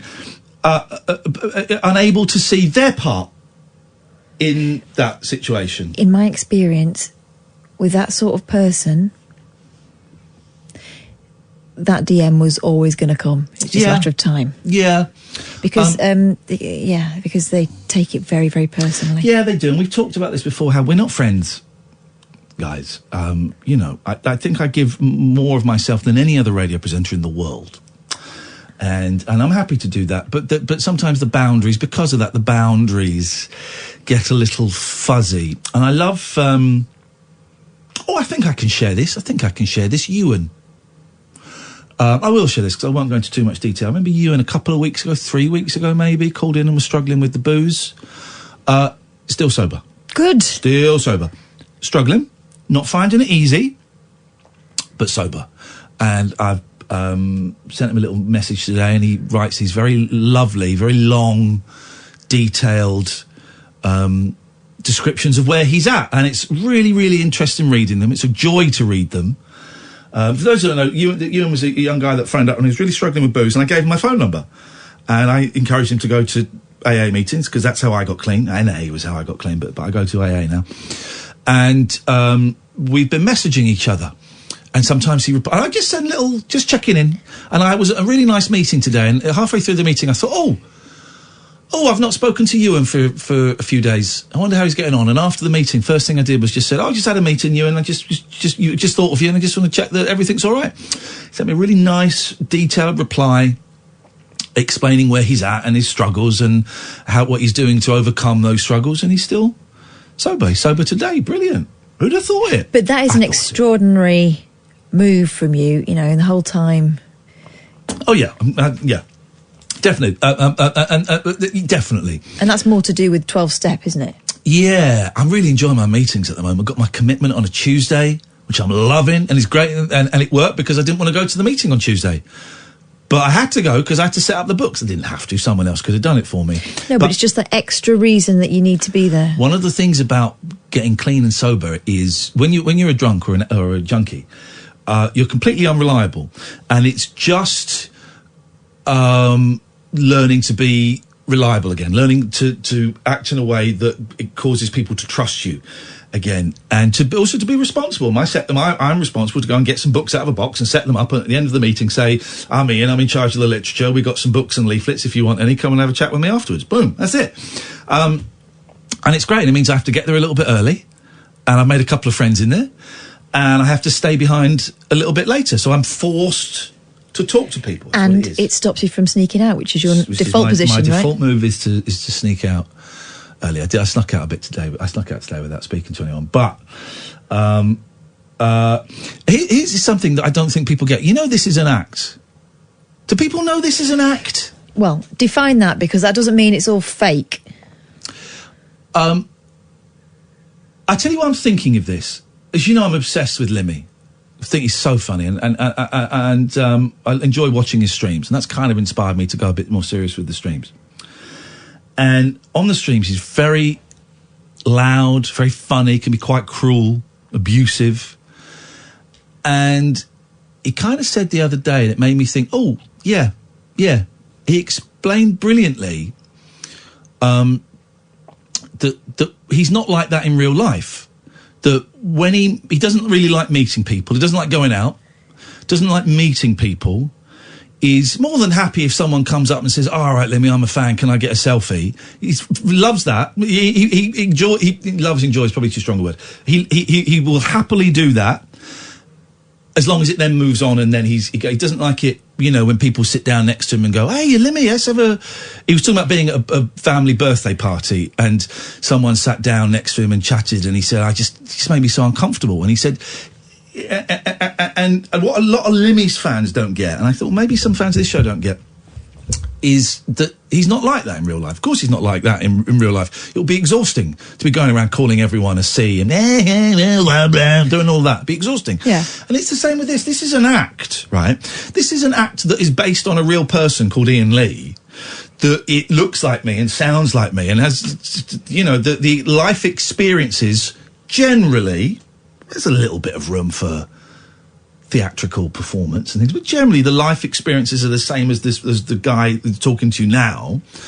But the performance is very over the top. It's kind of ramped up massively, and it's louder, and it's quite often a bit more obnoxious. You know, if you meet me in real life after a show, maybe slightly different. But if you meet me out in Tesco or something, I'm quite quiet, I'm very shy, find it hard to make eye contact.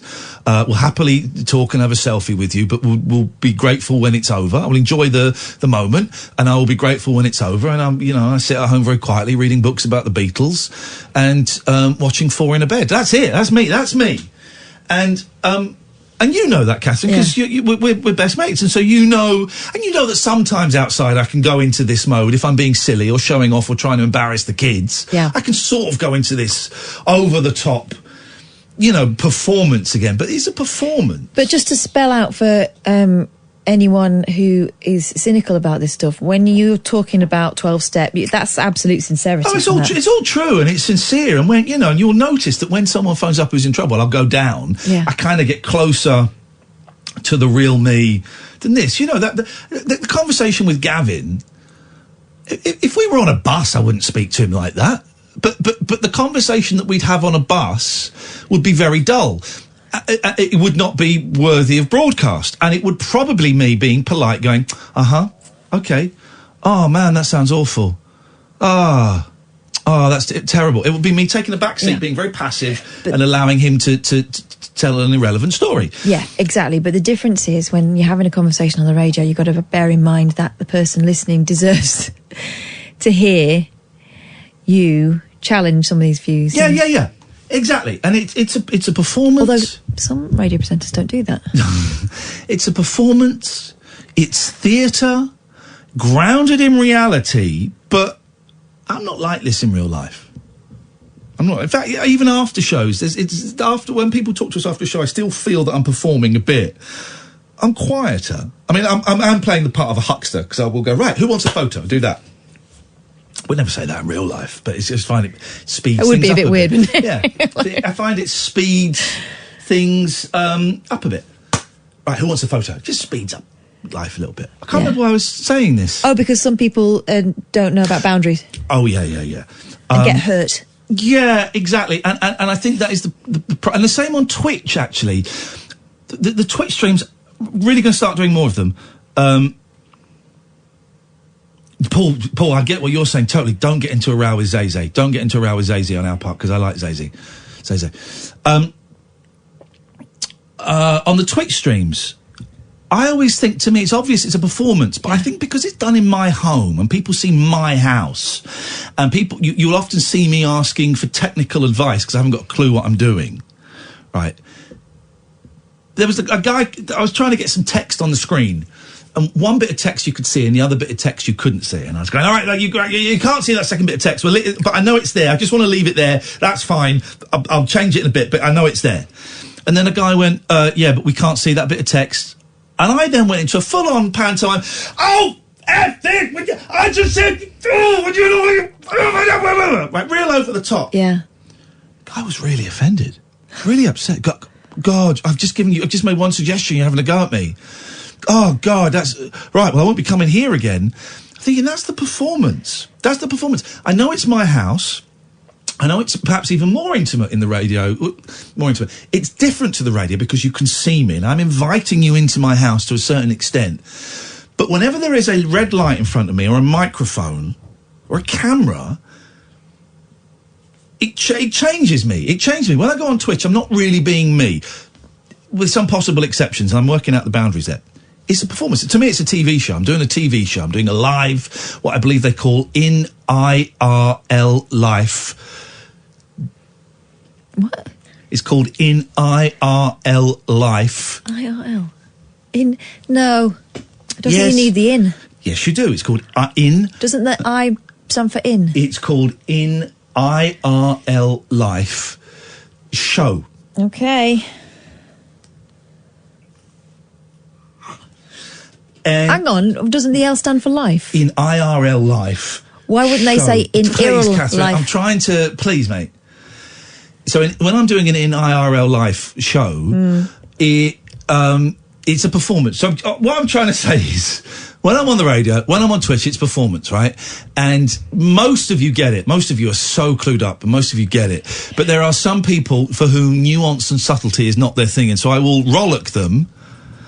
And I'm not watching this again.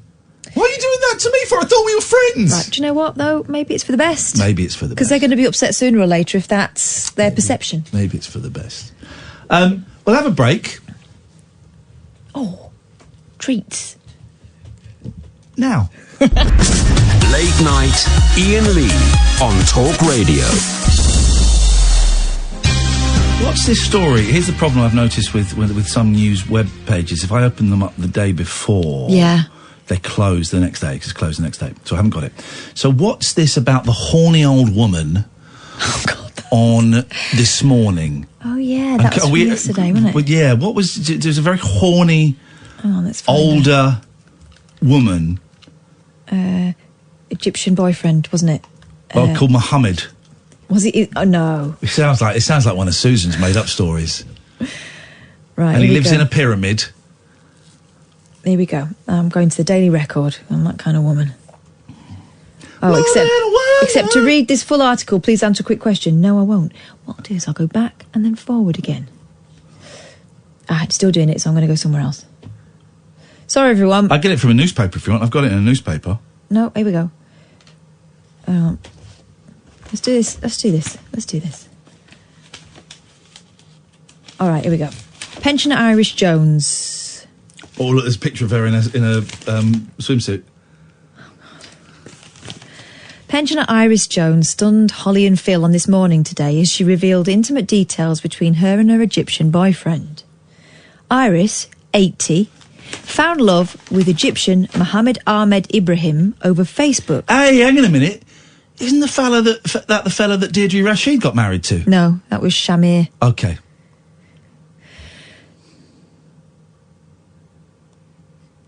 And unfortunately, he passed away. In real life? No, in the thing. Oh, okay. She went to prison for it. She went to prison for love. Yeah. That was love, actually. That was love. Yeah. That was love. Deirdre Rashid. Did she go to prison for him? Yep. Yeah. No. Yeah. Was it? Deirdre Rashid went to prison. Yeah, but not for Shamir. I think for bringing him over for a love sex, for passport purposes. No. Yep. Yeah. No. Yep. Anyway, this is different. It was mentioned in the Houses of Parliament. When? Deirdre Rashid. Tony Blair. Didn't Tony Blair do a free Deirdre Rashid? Didn't he? I'm sure Tony Blair did free Deirdre Rashid. Looking at Sam, he won't have a clue. I don't think he should be offering women for free. Pensioner Iris Jones stunned Holly and... Get it? I like that. Yeah, I do like Holly that, and actually. Phil on This Morning today, she revealed intimate details between her and her Egyptian boyfriend. How intimate could it be, you wonder? You know, we've all got grandmas. They tend to be quite prudish. Iris, 80, found love with Egyptian Mohammed Ahmed Ibrahim over Facebook. You struggled over his name, but not over her name. Mohammed Ahmed Ibrahim. Racist. Over Facebook after the pair found they had lots of things in common. Mohammed, 35. I'm just making all the jokes that shortly before Christmas I was told I'm not allowed to make on air. Could you just make them in your mind? What? I dumped you. The jokes. I dumped you. We're not allowed to do that stuff anymore. Doing a thing.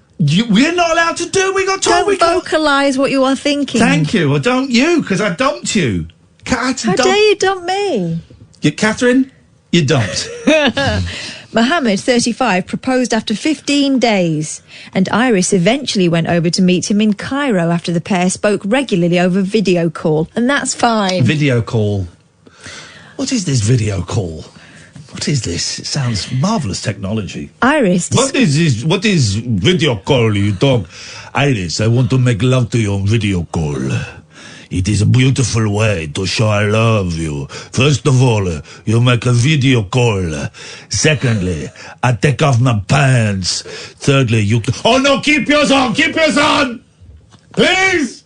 Oh, God! Listen. No! Please, God, no! Some men, young men, are not averse to an older woman. And when I say older, I mean 80. And now you can take that suit off. That's your skin? Oh, my God! Iris described the moment she met Mohammed in real life at the airport. It was nothing like Why Iain Lee you wrapped in duvet? Oh, my God! That's your skin! I've never heard an Egyptian speak. I've no idea what they sound like. If you're Egyptian, give us a ring. And I bet I'm right. Iris described the moment she met Mohammed in real life at the airport. No, Iris described the moment she met Mohammed in IRL life at the airport. Thank you, you're learning. We're learning. It's going to get us new listeners, new younger listeners. As she said, it was fantastic. I didn't realise he was so tall. He was an Adonis and he grabbed me in a bear hug. Hang on, where did they meet? Cairo. So have they been talking before they met? Yeah, on Facebook. On the internet messaging service. It's not one of those Facebook groups where a man donates sperm in a hotel, is it? In a travel lodge? She's 80. Okay. So it could be. But the first night we was together, it was pretty rough. No one had been near me for 35 years. I felt like a virgin again. I had to dust myself off. Worse. And out. Worse. Oh. We used a whole tube of KY jelly, and the next day I felt like I'd been riding a horse. Saddle sore into the She said all this on This Morning? Yes. Are we allowed? We might as well play the clip. Play it. If you're saying it, And you're hesitating about us playing we're saying the words. I'm not hesitating. Whack it on. Well, I think that's what she did. It's been all over Twitter. All right, let's find it. Hang on. People saying it's the, TV awards next year. It should be Irish. This morning. Oh, did Phil and Holly do that awful thing where they pretend they're hungover? Drunk. God. Old woman. I've just put in this morning, old woman. Oh, my God. Here we go. This is the dawning of the age of Aquarius. Age of Aquarius. Aquarius. This is you covering up for the fact there's an advert. Harmony and understanding. A sympathy and abounding. At 80 years old, Iris Jones believed she'd never find love again. But after a chance encounter on social media, she finally met the man of her dreams, 35-year-old Mohammed from Cairo in Egypt. And despite insisting that their relationship is the real deal, Iris's friends and family have expressed concerns about the couple's long-distance love, particularly their 45-year age gap. But in an attempt to finally set the record straight, we are joined by Iris now. And Iris, thank you for joining us today. It's lovely to meet you. So just a little bit about... Your impression was spot on. Retired cleaner, you live in Weston-super-Mare, you've got 2 sons by your ex-husband who sadly passed away in 2016. Yes. And you said that it was your son actually that bought you a computer, and this computer's become a bit of a lifeline for you. It's the way you communicate with people all over the world in all different forums and chat rooms. I said it brings the world to my doorstep. Which is lovely. Yes. So when you got a message... Hang on. And I expressed an interest about going to the pyramids. I've always been interested in Egyptology, and it was... Okay. He proposed after 15 days. Here we go. And I said, you are absolutely mad. I said, how can you have feelings for a woman you've never even met? Someone who's 46 years your junior, senior, is it senior? Senior. Yeah. And, you're out of your mind. Right, OK, so you yourself had those concerns to begin with. Your initial instinct was, this can't be quite right. Yes. So you started to video call with one another. Yes. And video call. Needless to say, I guess once you opened that door, you started to get real feelings. That's right. Scams, And he knew I was genuine. Well, the thing is that with all of these things, people do tend to send money and all that business. But this sounds very romantic, and you had a wonderful time together. True. Well, hold on a minute. Well, I know, I was about to get to that. No, you carry on. Fire wherever you want at me. Well, no. I mean, we're obviously fascinated, as I'm sure is everybody else. Yeah. That night. The first night? Oh, the first night. Pretty rough. Okay, guys, we're going in. I think is what he said. No, we're going in. Okay, if you're of a nature that finds this offensive, an unromantic disposition, we're going in. It was rough. Nobody had been near me for 35 years. I thought I was a virgin again. She just held back from saying she thought she'd healed over. Let's just remind ourselves. 35 years. I think the age of her new beau is 35. Okay. Oh, really? Anyway, but can I say what we used? A whole tube of KY jelly? Oh. Those tubes are big. They can last me a week. One night. A week? One night. Yeah, you can say that. You can say that. And the thing is, I couldn't walk the next day. Well, she is 80. Does she have one of those things that Harvey Weinstein uses? What do they call it? A walker? They call it a walker? A Zimmer frame. This is why old people have stanners. I felt as if I'd been riding a horse. You couldn't write this. You could not write this. 80 years old with a 35-year-old Egyptian toy boy. The length some people will go to get money. There's no mention of his money, is there? Saddle saw wasn't in it. Oh, my God. This is even better than I thought it was going to be. The next hour, we're just going to play this line by line on a loop. Anyway, we got over that. The sex is not the important thing, right? Because I can't sleep with him. You get an elbow in the face, a knee in the back. Oh, he's a fidgeter. He's terrible. Right. And I used to sleep on the settee. Whoa. She used to sleep on the settee. Or he. I think he did. I was going to say. Imagine if he did. Okay. Separate beds when we get married. So the passion is alive. Separate beds already. Whose idea? I want to sleep in different room to you. I bring many women with me. Please, they are just my sisters. Definitely. God, yeah. You met his mum? Yes. What was that like? Did she approve of you? Wonderful. Were you She was a really nice girl. She's going to move in with us. nervous to meet her? Well, what happened? His parents are strict Muslim. This has taken a turn. They're not very keen on our lifestyle in the West. And Mohammed was going to lie to them and tell them he was going to work in Kuwait, when in actual fact he wanted to come to Britain with me. And I said, you can't lie to your mum, Mohammed. He said, it's not right, and you'll break her heart. So he told her, he said, Mum, he said, I've met a nice lady from England. Did he, though? Did he, though? I've fallen madly in love with her. I can't live without her. And whatever you and Dad say, I'm going to be with her. And what did his mum? And let's meet her. Right. And what did they, when they found out that you were 80, what did they say? She never mentioned age. Not to your face. Or maybe she did and you couldn't hear it. It doesn't matter. It doesn't. She's seen how happy I've made her son, and she's wished us all the best. Well, I mean, you know, this is progressing quite quickly, because by the end of this trip, you've decided you do both want to get married. Give up your career, just friends, genuine. And he knew I was genuine. Well, the thing is, it's over there. So you went. No, but did you know? What did you like? This is. I mean, this sounds very romantic, and you had a wonderful time together. True. Well, hold on a minute. Well, I know. I was about to get to that. There, you carry on. Fire whatever you want at me. Well, no. I mean, we're obviously fascinated, as I'm sure is everybody else. Yeah. That night. The first night. Oh, the first night.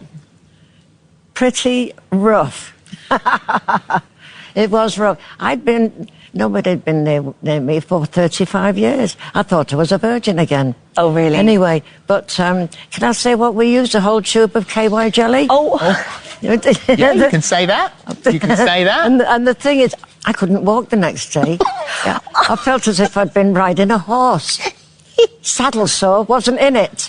Right. Anyway, we got over that. There we go. It's all very gigglesome, but if you swap it round... Yeah. What do you mean? If it was an 80-year-old man and a 35-year-old, imported romance bride. Well, it wasn't imported. She was the imported one. She was exported. We can still do that. After 11 o'clock on Friday, we can't. Let's go to Mark. Good evening, Mark. Good evening, Lee. How are you? I'm fine. If you're on speakerphone, I will come to wherever you are and I will kill you. Okay, can you give me a second? I don't want you to come and kill me. Okay, that's fair enough. It's fair enough. He said what he doesn't want. Allow me 1 second to take you off speakerphone. Yeah, it's tricky, isn't it? It certainly is, Yes. yeah, especially when you're dealing with these newfandangled iPhones. Oh, the newfandangled iPhones, you say? Okay, you're off speakerphone, Mr. Lee. Thank you, sir. What can we do for you? I just wanted to speak to you about your recent article in Retro Gamer magazine. If that's Whoa, yes, my friend. Here we go. Let's get a geek on. Yeah, I write for Retro Gamer magazine. It's a wonderful, one of my highlights of my week. I've already got the next one in my head. I just need to sit down and type it. What would you like to say, Mark? Basically, you were speaking, as you know, about digital versus physical copies of I games. like buying games on disc. My kids think it's stupid.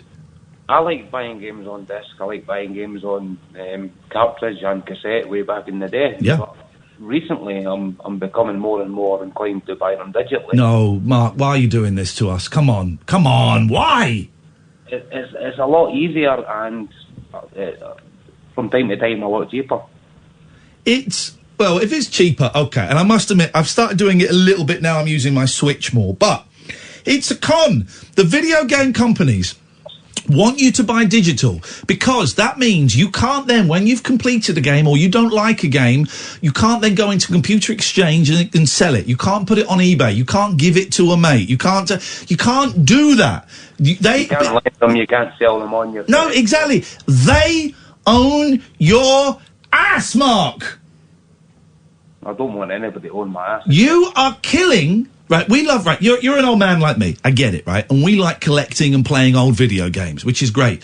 20 years down the line, people won't be able to play the video games from now because they won't exist in physical format. They shut down these servers, I won't be able to own them anymore. Exactly. There'll come a point when you'll go to boot up your game on your computer drive and it won't work anymore because the scumbags at those video game companies have ripped you off. That's the downside, but the upside, and I'm not trying to promote this, but the upside is that it's a hell of a lot easier to buy them digitally, old games especially, than it is to go on eBay and... Okay. Mark, you converted me. I'm going to buy digital from now on. Thanks very much. Absolutely not trying to convert anybody. Mark, I've got to go. I'm late for the news. Thank you for reading the column in Retro Gamer. It's genuinely one of the smallest audiences that I work for, one of my favourite things, and I'm so glad that you read that and that you phoned in the show as a direct result, so thank you. 0344 499 1000, this is Talk Radio. Late night, Iain Lee on Talk Radio. You are sleeping. You do not want to believe. We can't forget the man with 1,000 songs. We can't forget the man who made us smile. And in the light of day you can hear his voice and say, looking back to the youth of yesterday. Look inside the man with a heart of gold. Think like a child, that's what I'm told. The greatest entertainer in the world, I say, looking back to the youth of yesterday. Michael, oh Michael, there will never be no one like you.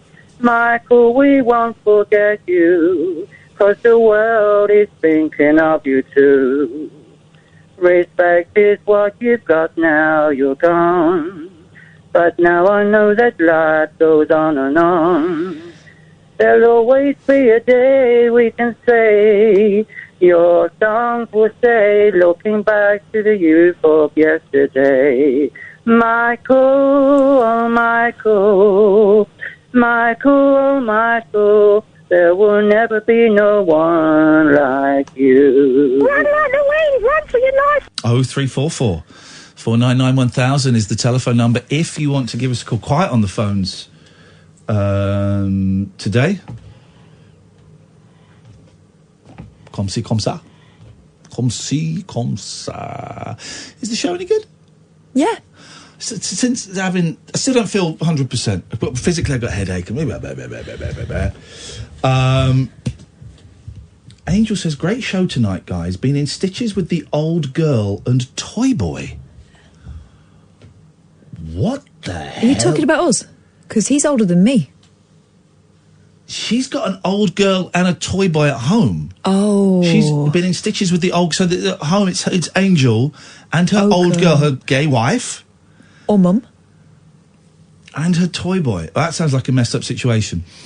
Or a modern one. A lot of this show, a lot of my style is based on confidence and... Swagger. It's based on swagger, BDE, but it's also based on being able to be completely free and it's confidence. It's based on confidence. It's based on being able to not care or worry about what the next 30 seconds are going to bring. It's just what's going to come out of my mouth now. Doesn't matter where it's going to lead me in a minute's time, where we're going to be in 5 minutes' time. It's what I say now is the thing. And having it took me years to learn it. When I used to do stand-up, I'd go in with these jokes, and I eventually realised that it was funnier if I didn't do the jokes. My jokes weren't very good. And if I had the confidence to just go there and trust in whatever, the spirit, then I would come out with stuff that was generally funnier. And I never really, when I was doing stand-up, had the confidence to just commit to doing that full-time. And also it's a little bit lazy, really. But I've managed to, within the confines of this radio studio, within the confines of British broadcasting, I have been able to develop this technique and just go for it. And since... before Christmas, when they had a little run-in with the bosses, and it's all sorted, it's all cool. It's all cool. I know what's going on now. I'm hip to the scene, daddy-o. It's all cool. And obviously there's the uncertainty of what's going on. I think we're safe. I don't know that we're safe, but I think we're safe. But more importantly than that, actually, those are kind of slightly minor things in the great scheme of things. My mental health is not great at the moment, and for a variety of reasons. And I've lost my confidence doing this. I've lost the confidence to sit here and not say anything for 60 seconds. I've lost the confidence to, just dial a phone number at random and speak to someone. I've just lost that. Je ne sais quoi. Just lost that little thing. Whatever that little thing is. I said, well, tonight's show, I'm sure tonight's show is I'm sure people are enjoying it. It's funny, isn't it, though? The biggest laugh we will have got will have been playing audio from another show. And I think that we added our own... I think it's more about your reaction to it, to be honest. Yeah.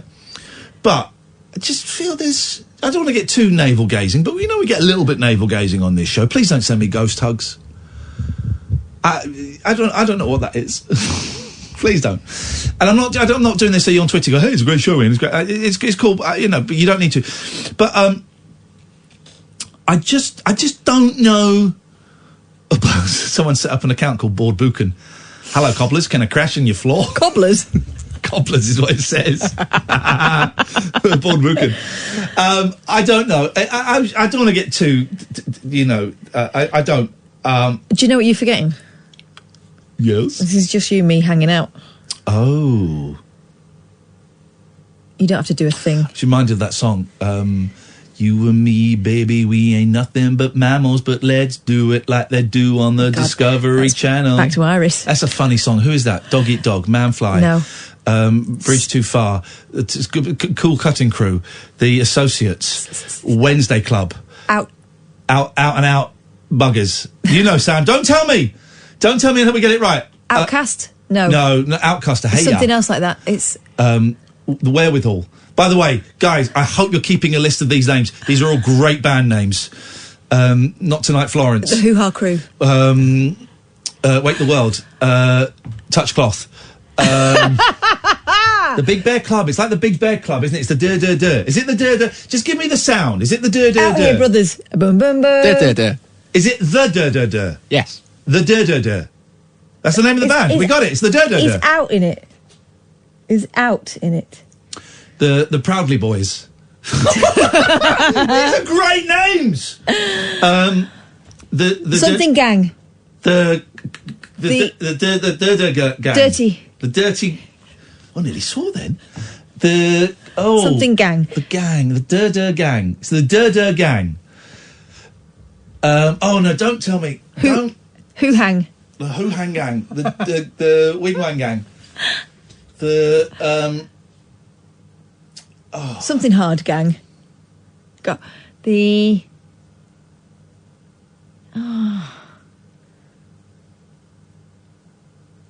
Is it something to do with like nature? Yeah. It is, isn't it? Like the Jungle Posse Gang or something. No, it's an animal. Oh, Kanga Gang. You get that phone call, young man. Put on your oven gloves, though. Handle that call carefully. Animal Gang. The Out Here Brothers. No, that's Boom Boom Boom. I was in the audience, Top of the Pops, when the Out Here Brothers were on there. Did they do Boom Boom Boom? Let me say way The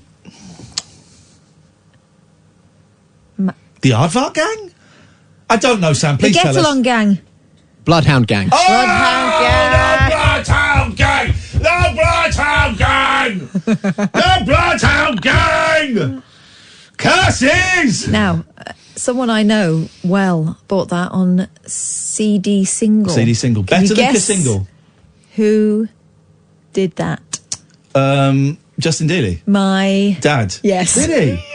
Your dad likes a shagging song. He likes a song. He likes a song for making love. Well, Your it's poor not really mother. love, is it?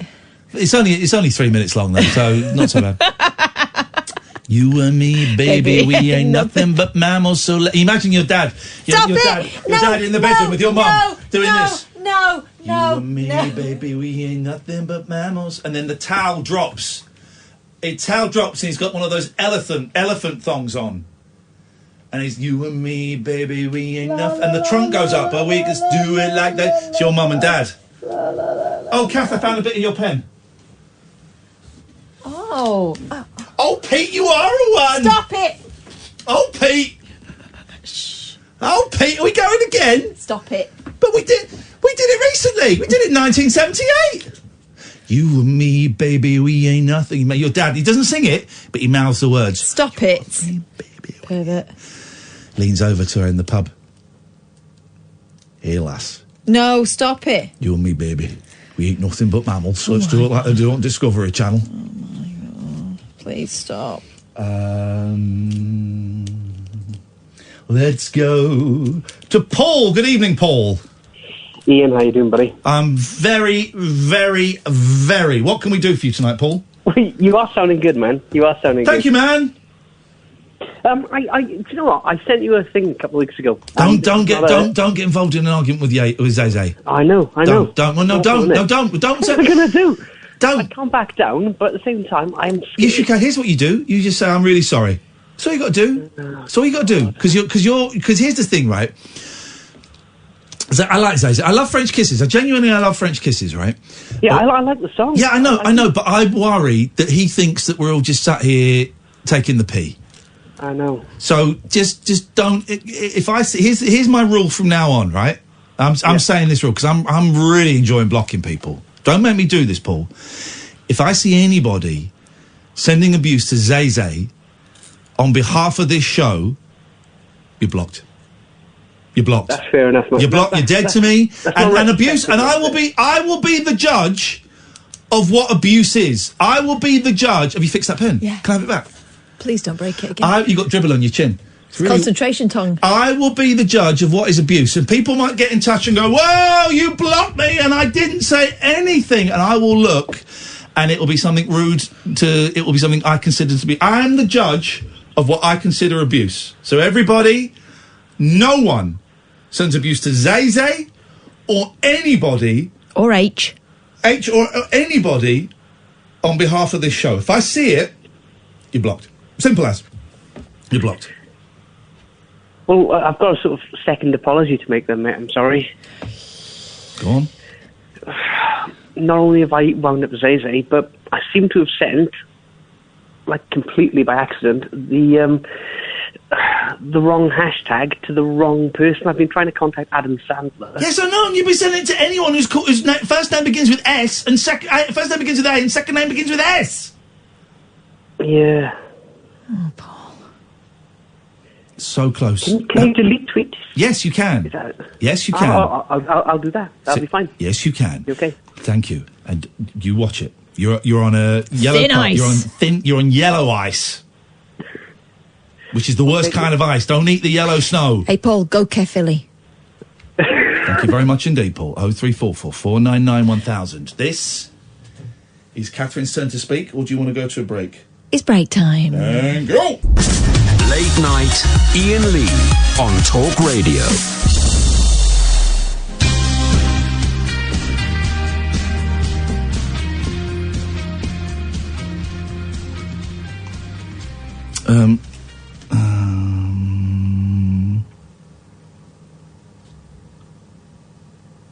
There was someone saying that Alastair Stewart didn't like a comedy show. Don't know why that's relevant. Captain Boyle, what have you got? Doctors were stunned to discover a Texas man's persistent vomit-inducing headaches. Can I just stop you for a second? Do you remember when TV series and movies were made, millions of dollars were made around a group of people that would put toy cars up their bum, and then they'd go into hospitals and complain they had a stomachache, and they'd get an X-ray, and the doctor go, "Well, there's a toy car in your gut." The Jackass lads I'm talking about. Oh no, I don't remember watching that. I remember I never watched they were pillocks. Right, never watched it. They did that, did they? But that was like the main thrust of their act, is they would put toy cars up their bean holes and go into hospitals and have X-rays. And we had Bam Margera on Rise, on TV show I did. A more unpleasant gentleman you couldn't wish to meet. He realised very early on I was a geek. And suddenly I was back at school being bullied for being the geek on my TV. Yeah, I think that's probably why I didn't like that programme. They were like the lads at the back of the bus. I never got Jackass. I never got it. And I saw bits of it made me laugh. There were a few bits, when it first came out, there were a few bits that made me laugh. But then it became a thing. Then there was a Welsh one, some Welsh lads did it, and we had them on Rise as well. It became a thing of people sticking things up their bum hole so they could be... I mean, they did more, there was more to it than that, but not much more. And Jackass had, like, big series... Yeah. Movies. There were like 3 Jackass movies. Yeah, didn't one of them go into mainstream stuff? Johnny Knoxville. Yeah. Went into make boring movies. Yeah. There were spin-offs. Bam Margera, I think, had his own series, which I think he was on to promote. Really unpleasant. That was the early 2000s for you guys. Sorry, carry on with your story. Doctors were stunned to discover that a Texas man's persistent vomit-inducing headaches were caused by tapeworms that had lived in his brain for 10 years. Holy jackamole. The patient had picked up his parasitic passenger from undercooked pork in Mexico. For months, the Austin man, identified only as Gerardo, had suffered from incessant headaches so excruciating that they made him vomit from the pain, he told KXAN. His condition got so bad that he even passed out on the field during a soccer match last year. He had a worm in his brain. Yeah. Brainworms? Yeah. I think they're called. More than one. Jeez. Not able to endure the pain any longer, Gerardo. Was it eating his brain? Because they eat they eat stuff. Well, let's find out. I'm so sorry. I can take a hint. Okay. Gerardo Please stop checked into Del Seaton Medical Center at the University of Texas, where MRI scans revealed a 4-centimetre long mass at the base of his brain. After ruling out a brain tumour, doctors deduced that it was a big tapeworm, according to neurosurgeon The way Jordan you get a tapeworm Amadeo. out, isn't it? You put a pencil between your lips and cover it in bacon. Yeah, and then you roll it. So you do that, you put bacon on it, and it comes out and it grabs the bacon, and you go, like that, and you roll it, and this is true, it's not even a joke, and you get it, and you catch it, and you catch it, And you just got to hold that the other end isn't attached to your bean hole. Yeah. Specifically, Gerardo suffered from neurocysticercosis, a rare and extraordinary parasitic infection caused by larval cysts of the pork tapeworm, taking up residence in the brain. They're first contracted when the host ingests microscopic eggs passed in the stool of a person who ate undercooked pork. So this guy was eating human poo. Well, he deserves everything Someone who's he not gets. washed their hands, yeah. Well, so he should have washed his hands before eating pork. Yeah. Despite only affecting around 4,000 people in the US annually, this can prove fatal. Worst of all, the worms are difficult to detect as they can grow inside the body without causing symptoms until they get big enough. Fortunately, doctors were able to surgically remove the neurological interloper, and Gerardo is reportedly back at work. Most aren't as I wouldn't lucky. want to work with this guy ever again. He sounds like scum. Disgusting human being. So he goes around waiting for people to finish pork, and then he eats their faeces. That is a perversion. I don't think that's quite what they were saying. That is a perversion. Catherine, please, you've had your turn. Please let me speak. That is a perversion, the likes of which I want not. That guy would probably get a job here. You know what I mean? But no, on a serious note, that is disgusting. Gerardo is a pervert. Disgusting human being. Last March, an Indian teen died after his brain became riddled with tapeworm cysts due to eating undercooked pork, and a 43-year-old Chinese man suffered from seizures and loss of consciousness due to hundreds of larvae in his brain and his chest. Wash your hands! Don't eat people's poo. Very simple. Very, very simple. Very simple. Yeah. Isn't it? Yeah. The world is a disgusting place. People are disgusting. Diseases are disgusting. People don't wash their hands and they touch you. I wash my hands now. Here's what I've noticed. I wash my hands after going to the lavatory when I'm feeling good about myself. When I'm feeling bad, don't care. I don't bother. Don't bother. A little burp there. I heard it. It was a little bubble in your we heard chest. it. It made a noise. It came out. Could be a tapeworm. Could be a tapeworm because you're a... Anyway. No, that's disgusting. Yeah, mucky. Not a fan of... Mucky. Not a fan of that. Filthy dirty, as they've been saying in the news. Let's wait for some calls. Let's not go anywhere until we get some calls. Let's play some oldie-timey music. And we're just gonna wait for some calls. 0344 499 1000.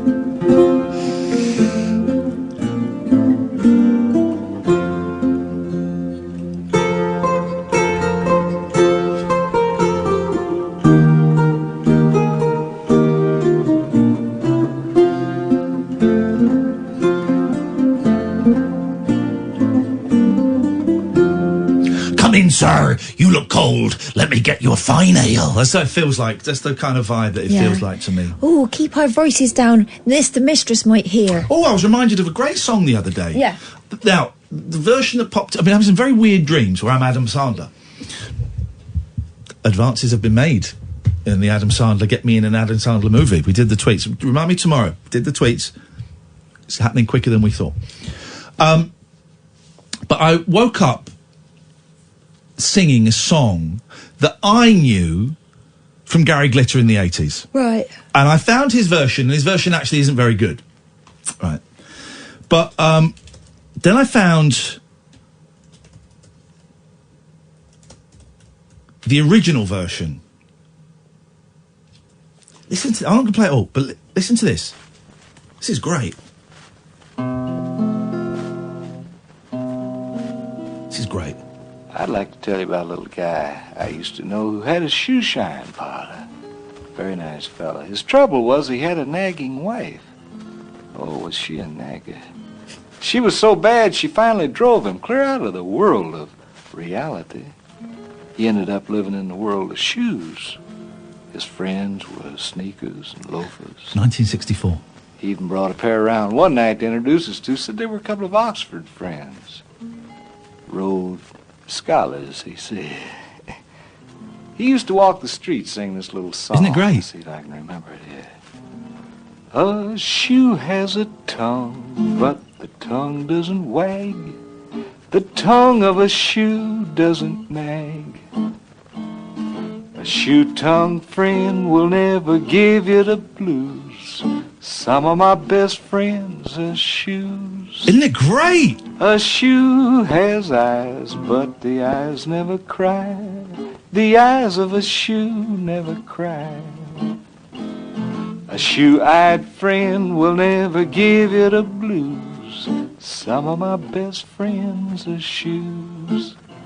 Now some shoes are dark, and some shoes are light. Some are quite full of holes. Half are left and half are right, but they all have souls. The out-of-tune guitar. This is incredible. Never heard this until 2 days ago. Of its days, the mate of a shoe never strays. A shoe-mate friend will never give you the blues. Some of my best friends are shoes. Now, his friends didn't appear to be very well heeled, but he said they're comfortable. One night I asked him, I said, what walk of life are your Oxford friends here preparing for? He said, all walks. You might say they're majoring in pathology.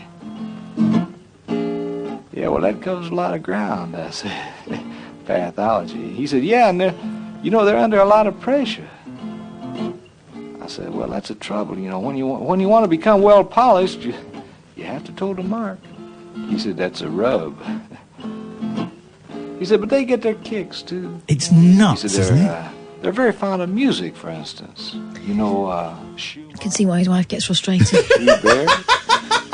I said, what do they think of Beethoven's first? He said, well, they identify more with Beethoven's last. It's more down to earth. He said, but they don't dig the modern stuff. They leave all the jazz to the hip boots. The hip boots. Oh! You better be getting along. I don't want my friends to get worn out. And as he walked down the street, I could hear him sing. Some shoes are dark, and some shoes are light. Some are quite full of holes. Half are left and half are right. But they all have souls. A shoe has a mate for the end of its days. The mate of a shoe never strays. A shoe-mate friend will never give you the blues. Some of my best friends are shoes. They're elevators. My friends are shoes. Shoes themselves seem to take it all in there. That chord at the end, it's so out of tune. I love it. They're elevators. That strum at the end. My friends our shoes. Isn't that great? Shoes themselves seem to take it all in there. So that's a guy called Charles Embry, E-M-B-R-E-E, 1964. Don't know anything about him, just know that. And bizarrely, Gary Glitter covered it in the 80s. Really? Yeah. It's a video filmed in a public toilet. Yeah. But isn't that great? Isn't that weird?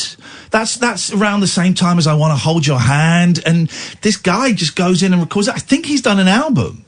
And it's beautiful, and it's weird, and it's eccentric, and silly, and dumb, and clunky in bits. And then the voice, when he starts singing, just like, let's see if we can find out a bit more about him in a little bit. We'll have a little look around. Let me go to Mark. Good evening, Mark. Good evening. Mark, what can we do for you tonight? Well, I was just reflecting on the tapeworm in the brain. Uh-oh, here we go. Yeah.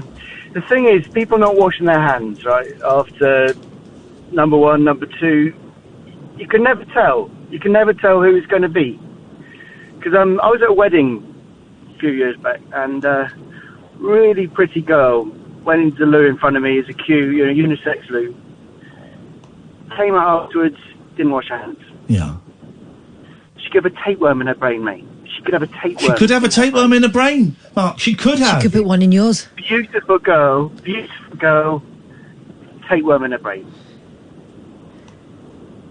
Did you marry her? I mean, I don't know where. Yes. Is this story going to go anywhere? All I'm saying is, walk down the street, everyone you pass, you have no idea who has got a tapeworm in their brain because they haven't been washing their hands after their ablutions. You just don't know. Mark, thank you very much for putting the fear of God in all of us. I'm finding out more about Charles Embry as we're talking. It was a, I think,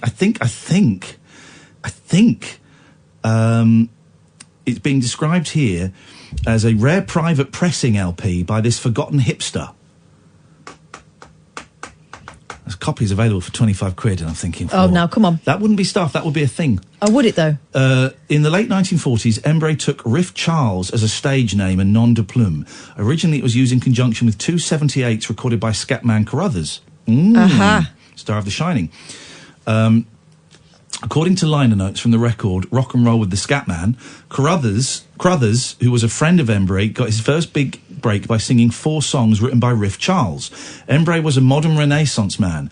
Not only was a musician-songwriter, he was also an accomplished painter who studied under Thomas Hart Benton, Tony Hart. Wrote a short fiction for Esquire in the late 40s and early 50s.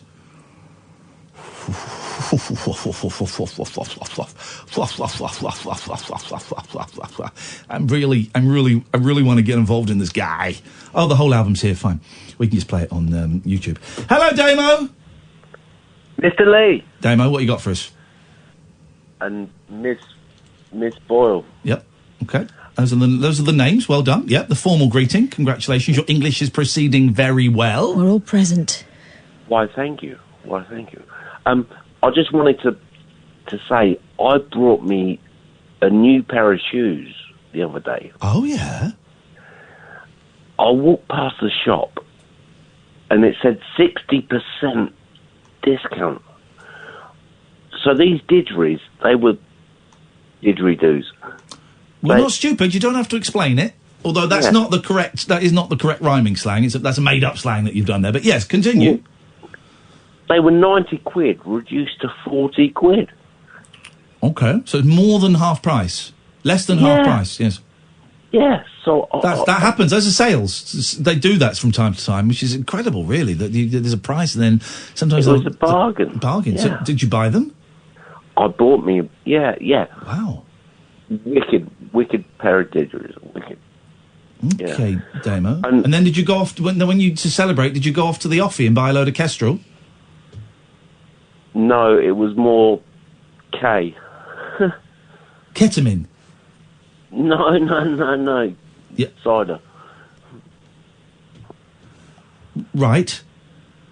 I don't know. Well, here's the thing. I was going to say, you're talking about Scatman Brothers. Scatman... Go on. From The Shining. Yes. He's one of my favourite actors. Yeah. What else has he been in? Well, he's got that wonderful walk. He does walk. He has got a walk, actually. He has got a walk, yes. He's got that wonderful sort of bowed leg walk. Yes. And I walk the same. Oh, God. Oh, God. He walks like Scatman Crothers from the movie The Shining. Yeah. So that's why I brought these shoes, because... Scatman Crothers? Yeah. It all links up, Damo, doesn't it? It all links up. It is. You having a good night tonight? You having a little party? Little one-man party? I think so, yeah. What are you celebrating? I'm celebrating the fact that I've got me a new pair of shoes. And that was today, was it? No, yesterday. Oh, the party just keeps... Fill the shoe with booze and sup from it like a teat. They're blue. They're blue leather shoes. Oh, this guy's got class. With white soles. No shoe has white soles. No, if you can imagine it, they're like blue leather with white soles. Yeah. I'm starting to see why they were 60% off. Yeah. Well, everyone's getting the percentage wrong. It wasn't 60% off, and it wasn't 50%. It wasn't half price. It was £60 off. Oh. £50 off. £50 They were off. 90 quid reduced to 40 quid. That's £50 off. I don't know the percentage. I think that's about 60%. It's not. It's That not. is 60%. No, it's not. Right, excuse me. It's not 60%. Hold on, let's do the maths. Let's do the maths. Right, how do I work it out? So, 90 divided by 100. Yeah. Divided by 100 times 40. 9 quid. Times 50. Times 50. You're both going to get your botties back. That's 45%. £45, you mean? No, 45%. Well, tell me the sum to do again. 90. Shut up, 90 Damo. divided by 100. Yes. Yeah. I'm going to say times that by 40. Times that by 40, yeah, okay. That's 36. Equals 36, Damo. Okay. So it's probably about... Sam, do you know how to work this out? So perhaps they ripped me off. I think you got ripped. I think they ripped you off, Damo. Hang on a minute. No. 90. No. 90 quid. It's 50 divided, because that's the money off, divided by 100 times 90. 45 Oh, no, again. but the advert said up to 60%. Oh, okay. Up to. Can someone do the percentage for us? Because I'm struggling here. 45%, but it's more than half. So it's 55%. Thank you. Not 60. But listen, I need to send you a picture of these shoes. Oh, God, no, Damo, please don't, mate. Honestly, please, no need. I appreciate the offer, but there's no need. They are double class. Yeah, I bet they are. Blue with white soles, you say. Sound absolutely horrific, you weirdo.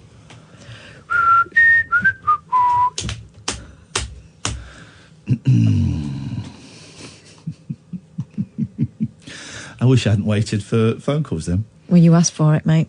So Charles Embry, I'm kind of getting obsessed. Let's see. I don't. Before yours was, before mine was. I love it. Before hers, before his. I am, you are, love is, because love is. I love this. Magic love. It's like a conversation with my mum. She never finishes a sentence. The wing of a star. It's nearly finished. I was, you were, we are.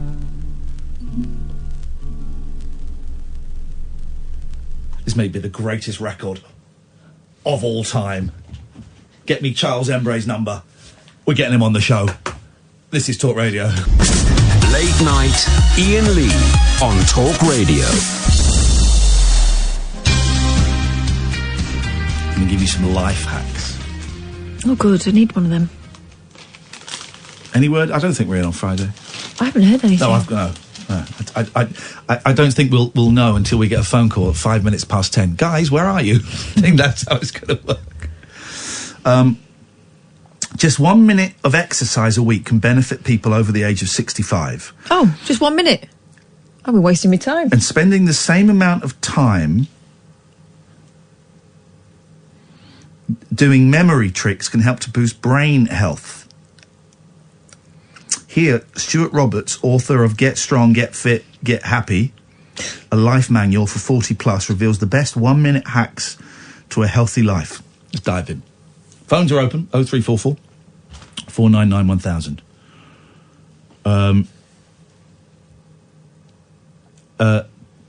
We all like to park right next to where we need to be, but Stuart says park 100 yards away from where you go shopping. I hate this guy already. Well, the name of his book is very bossy.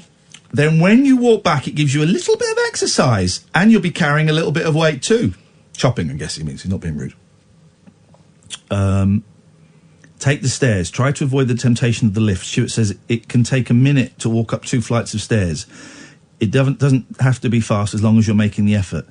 And then hold your breath. Feel the rush. It gives you a massive rush, man, like taking a pill. Brush up on your languages. There we go. This is for you, Kathy Bumlick. Use a minute to learn a word in another language. Using a minute to learn a word in another language could really help with cognitive ability. It's all about challenging yourself, says Stuart. Let's do that now. Oh! Sam, microphone on. Hello. Give us that list. Right. Cloud. Bicycle. Oh, this guy's great! Have you got the list to check? Yes, you might be being impressed for now. Hang on. Memory list. How would I find it? You can't remember that. Hang on. Doesn't matter, because I can tell you what the answer is. I think I know it.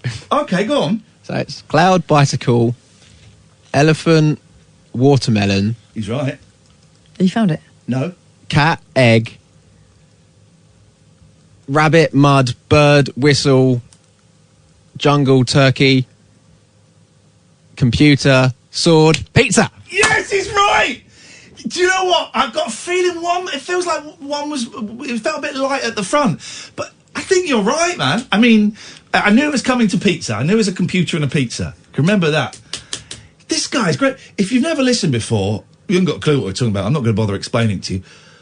Well done, young man. Right. Have you found it? Yeah. Right. Well, hang on. Let me just. Don't make him do it. Don't make him do it again. Why not?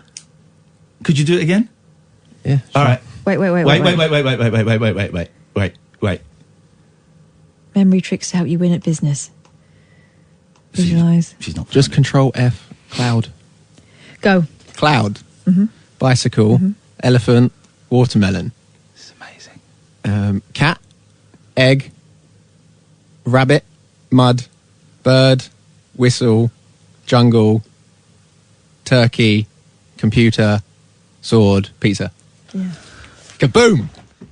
Standing O, mate. A standing O. I've got Kath, let's go and shake this guy's hand. That is, mate, brother, that was incredible. Well done. Standing O. Standing O. He did it! He did it! That's incredible.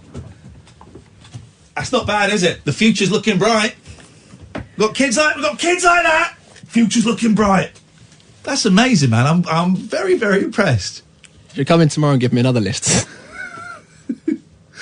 When did we do that? That was ages. That was months ago. That was months. It's November or December. It was before the last rabbit hole, wasn't it? Or the one before that. It was October the 17th. I've been sent a tweet from October the 17th of you saying, I just want to test my memory. And you list it. And thank you, Matty, for finding that. That's October, November, December, January. It's 3 months. That's amazing. Genuinely blown away by that. And they're good. It's very impressive. All right. That's right. I'll speak in another 3 months. The memory man. All right, mate. No one likes to show off, buddy. Just tone it down a little bit. We get the idea. You can remember stuff. Great. Now try getting a proper job. Kids these days, they're so arrogant. just full of themselves, full of self-importance and want to show off about stuff. Because he can remember a few things. He remembered a list of random stuff that will serve no purpose in his life. He won't stop banging on about it.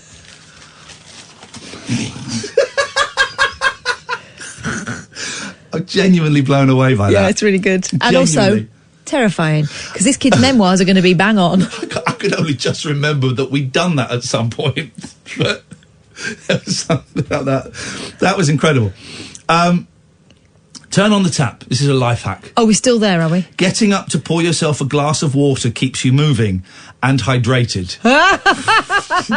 This guy's written a book, and one of the tips is if you're thirsty, get some water. Here's another tip. If you want to make some easy money out of idiots, write a book of obvious lists.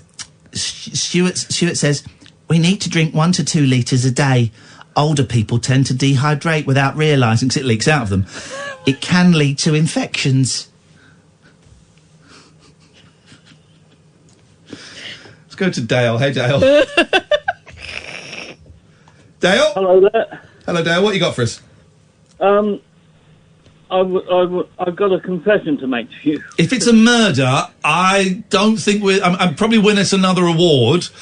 But in fact, yeah, probably will do. So cut this bit off, and it starts here. Dale's called in, and he's got a confession to make. Dale, what's the confession you'd like to make? Well, it's a long time ago, but I rang in to ask you if I could play my CD. Uh-huh.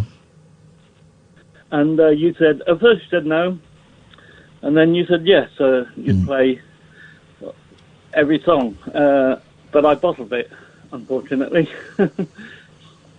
What? Hang on. What? So what do you mean? So you bottled what? You were going to send it in? I was going to send it to you and or play it somehow. But anyway, I've got a couple of snippets from it, if you don't mind me playing it. Ah, no, the moment's gone, I'm afraid, mate. Oh, is it? Yeah. Okay, that's fine. Oh, go on then, play us a little snip. I'm teasing, come on. I don't know what the sound's going to be like, Ian, because I've had a couple of whiskies. That's why I called in. Okay, well then this is a couple of whiskies down. This is the perfect time to be playing some of your songs from your CD, Dale. This is track number 2, the start. Yep. I've been waiting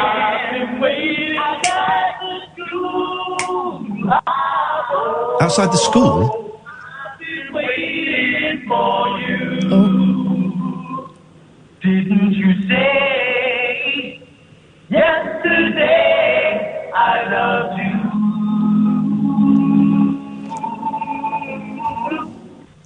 you? That's that. What did you say? What's the first? Play the first bit again. Hang on. I'm sort of rubbish with the computer after. I've been waiting. Why are you waiting out? How old are you, Dale? Outside of school. Sorry? Why are you waiting outside of school? Is it pickup time? Got no idea. I'd had some whiskies when I wrote it as well. Okay, fine. All right, okay. And this is the last track. I enjoyed that. Apart from the very, very dark overtones and the inappropriateness, I enjoyed the sound. It reminded me of, I'm going to say it, Shawaddy. All right. Yeah. Well, I've been waiting outside the school. That's great. Thank you. Makes me wonder why I bloody recorded it now. Yeah. Well, so that we could sing it. Go on, let's have the next one. I like that. It was good. Next. This is rather... This is called I Was Waiting Outside the Playground. Exactly. It's not a good sound, Ian, so...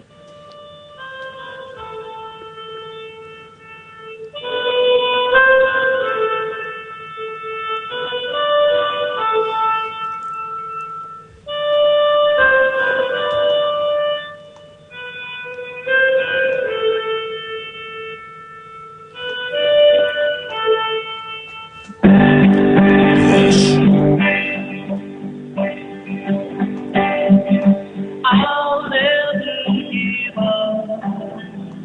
Whatever you try to do, I'll do beside you. This is my kind of music. I'll never give in. Never give up. Never give up, never give in. I like this. I will love you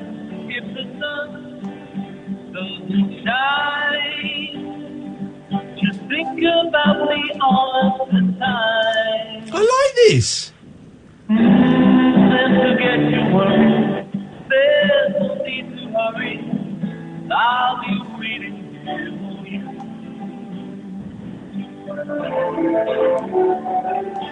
Sweet, sweet love outside of school.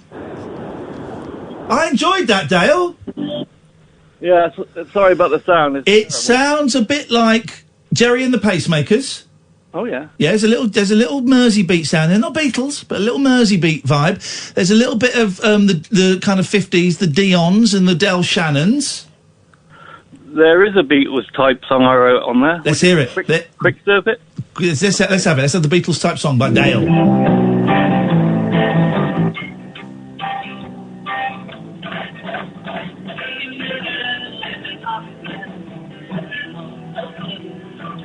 Sounds like it's recorded in the cabin. You know it's only funny, but it's always hurting me, and I can't take. But I can't take much more, Ian. Hey, Dale, come here. Dale, come here. Yeah. Turn that off. I'll talk to you. Yeah. That's all right, man. Don't put yourself down. That's all right. Oh, no, I've got a habit of putting myself... I know. Us performers often do. But I'm telling you now, genuinely, we're having a little laugh here, right? But genuinely, from what we could hear, I thought that sounded all right. I thought it sounded good. Oh, thank you you got a very good much. voice. Well, you thank you. got the harmonies were good. It's difficult to hear because it's not a great phone line and all of that. The production sounded good. Don't put yourself down, man. That was great. Thank you, Ian. What do you reckon, Kath? Not necessarily really your cup good. of tea, but No, I thought it was really good. Oh my God. We're being genuine as well. Don't put yourself down, man. You made something. Oh, all right. Thank you. Thank you for sharing that with us. I like it. Good luck.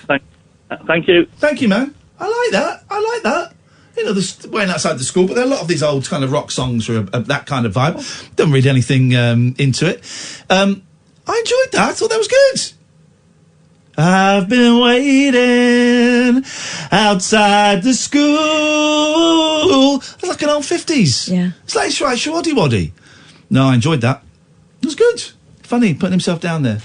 That's what we do. Well, it is nerve-wracking. You work on something, and then as soon as you play it to someone else, it suddenly starts to lose its appeal to you, doesn't it? Wash your mouth out. Why? It's one of these life hacks. The Indian art of oil pulling helps cardiovascular.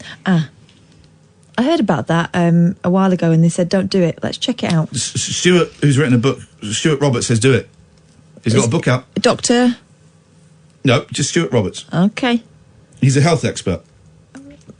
Based on...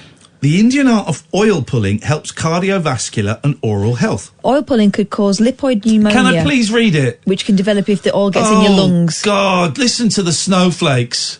Oh, God. I'm sorry, it's just not PC enough. We're going to have, the health and safety says we're going to have to ban this. No. I like what Stuart says. I will not kowtow and bow down to the health and safety Nazis. Medical science. The Indian art of oil pulling helps cardiovascular and oral health. Put a teaspoon of coconut oil in your mouth and slush it around. It pulls out lots of bacteria and toxin. Rinse your mouth with salt water and brush your teeth. It helps with oral hygiene, gum and cardiovascular disease. What's wrong with that? It could give you pneumonia if it gets in your lungs. If what gets in my lungs? The oil. What oil? Coconut oil, he said. What coconut oil? I didn't mention coconut Yes, you oil. did. No, I didn't. Yes, you did. No, I don't. Look at him. He Start can't remember it what again. day it is. Start it again. No, I will not. I will not. I will not. I know what I said. I did not mention coconut oil. You said oil pulling. I'll read it again. Go on. The Indian art of oil pulling helps cardiovascular and oral health.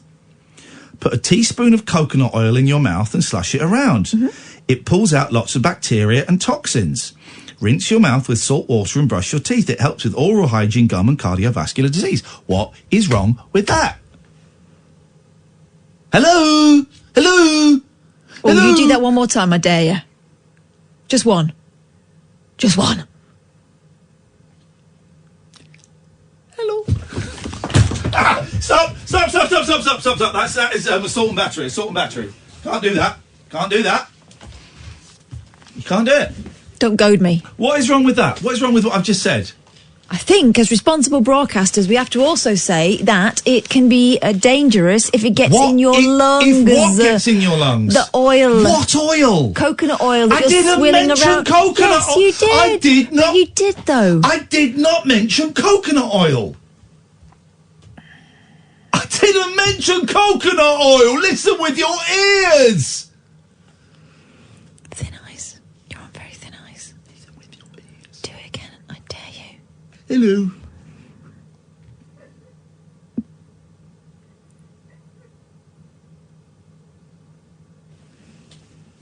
Let me take this.